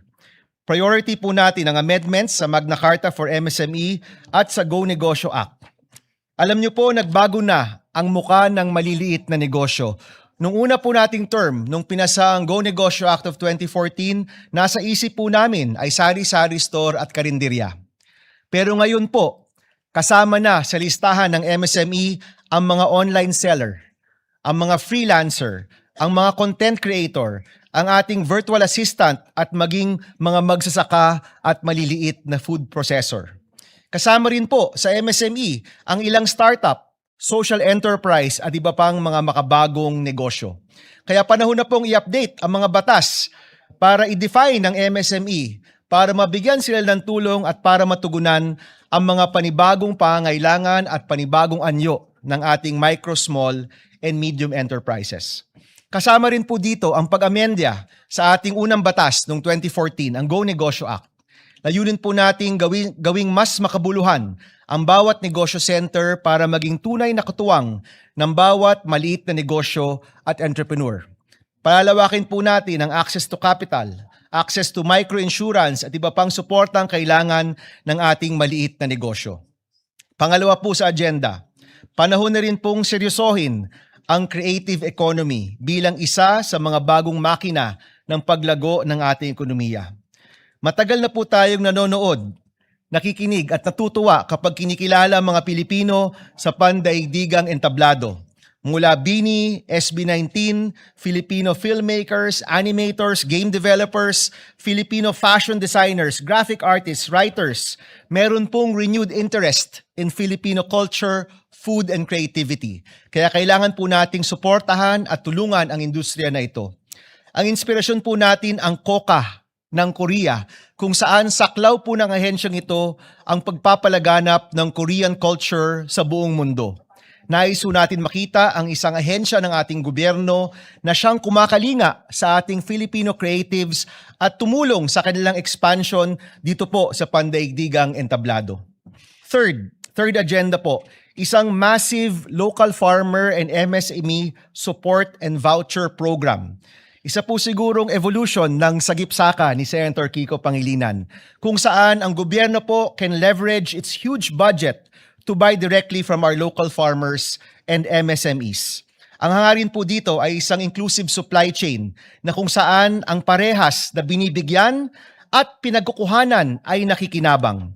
Kung magamit lang po ng tama ang napakalaking budget ng gobyerno, napakarami pong pwedeng matulungan at mapapanatili pang abot kaya ang mga bilihin. Naisip po natin kung saan pwedeng kunin ng pera. Naisip po namin na pwede pong ma-access ang 300 billion pesos na nakaprogram na ayuda sa ating bansa. Hindi ho ba napakaganda? Tumutulong na nga po tayo sa mga kababayan po natin, yung pinagkukuhanan pa po natin ay natutulungan din. Tuloy-tuloy po yung tulong, pero mismo yung tulong merong ding natutulungan. Ito po isang malaking programa na kung saan ang ating MSME, local agricultural workers mabibigyan ng tulong gamit ang napakalaking budget ng ating gobyerno.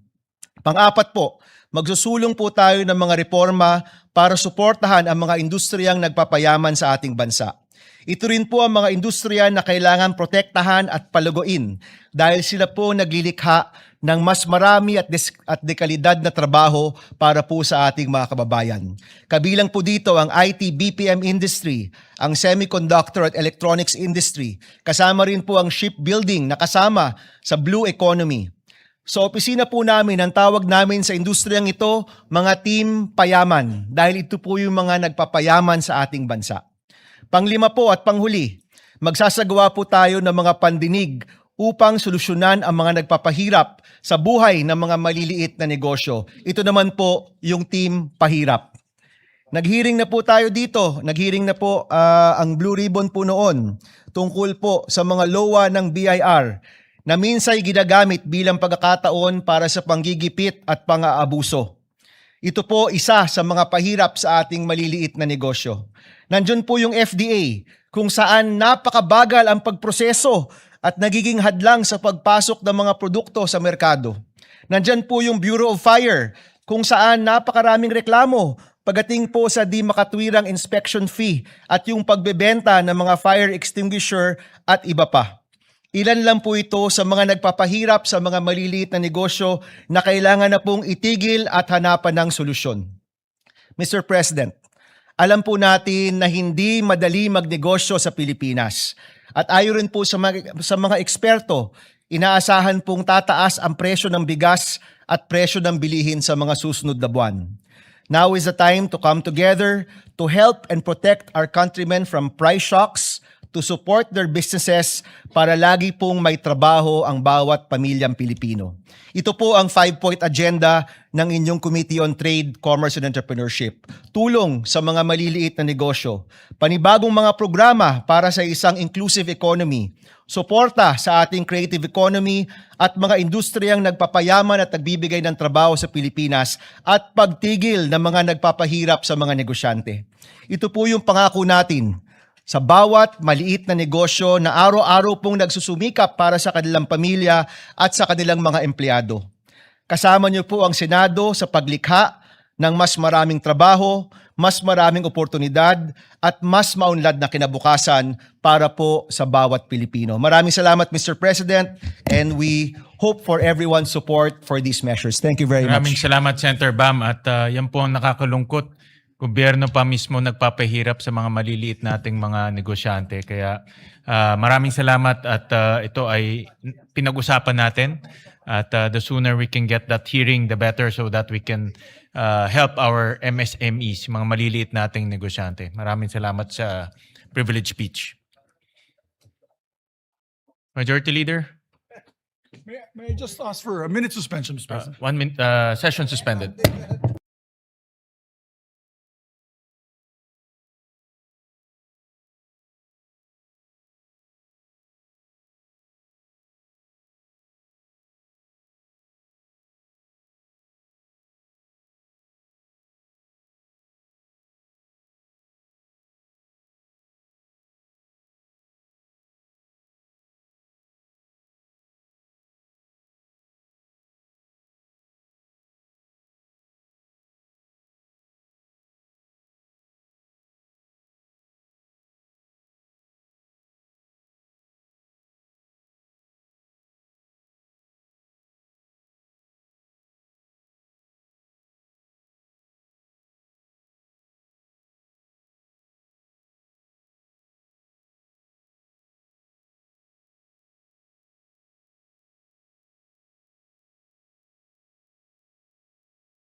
Mr. President, I move that we refer the privilege speeches to the Committee on Trade, Commerce, and Entrepreneurship. I so move, Mr. President. Is there any objection? Hearing none, the privilege speech is referred to the Committee on Trade.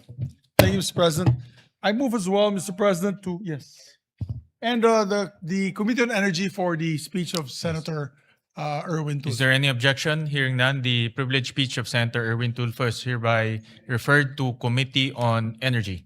Mr. President, I move that we elect as chairperson of the Committee on Public Works no other than our former Senate President Tito Soto. Is there any objection? Hearing none, former Senate President Tito Soto is hereby elected as the chairman of the Committee on Public Works. And Mr. President, he would like to vacate the position as chairman of the Committee on Electoral Reforms and People's Participation. With the permission of the body, we move to elect Senator Jingoy Estrada as the chairperson of the said committee. Is there any objection?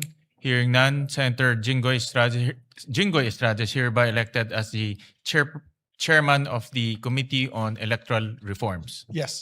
And Mr. President, I'd just like to make a reminder to our colleagues to fill up the positions already for the majority and minority in the memberships of each and every one's committee so that we can move forward and continue the legislative process with the committee level. Yes, we remind our colleagues to please submit to us the members of your committees so we can ready file the committee reports. A lot of committee reports are ready to be filed, but we need the complete membership of the committee. So Yes, hopefully Monday, Mr. President, we can elect them first hour. yes.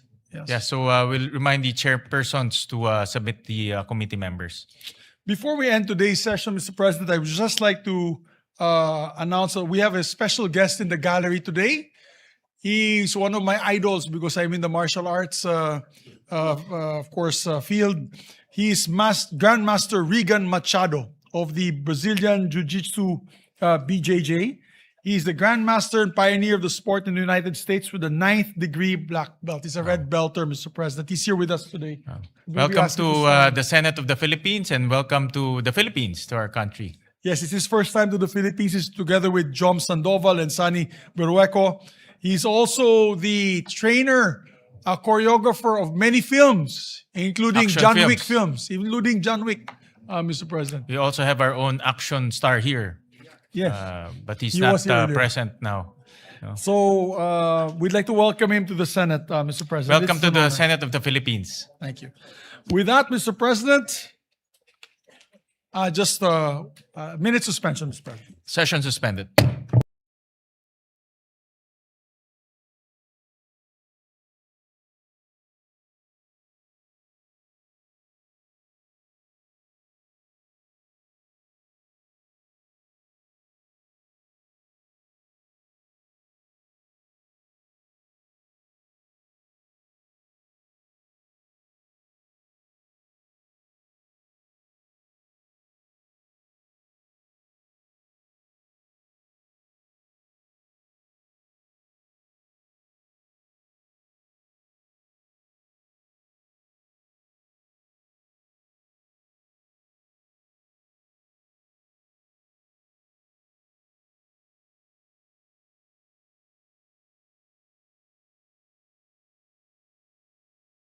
Mr. President, I move with the permission of the body to elect the members of the majority in the Committee on Banks and Financial Institutions and Currencies. Mr. President, the part of the majority, I move that we elect Senator Bam Aquino, Senator Lito Lapid, Senator Kiko Pangilinan, and Senator Erwin Tulfo. Is there any objection? Hearing none, the aforementioned names and senators are duly elected in the Committee of Banks. Thank you very much, Mr. President. Mr. President, I move reference to business next week na. With that, Mr. President, I move that we adjourn session until 4 o'clock in the afternoon on Monday, August 3, 2026. August, Thank you very much, Mr. President. Is there any... 4 o'clock. 4 o'clock. No? Is there any objection? Hearing none, session is adjourned until August 3, 4 p.m. Thank you very much. Thank Mr. you. President. Thank you very much.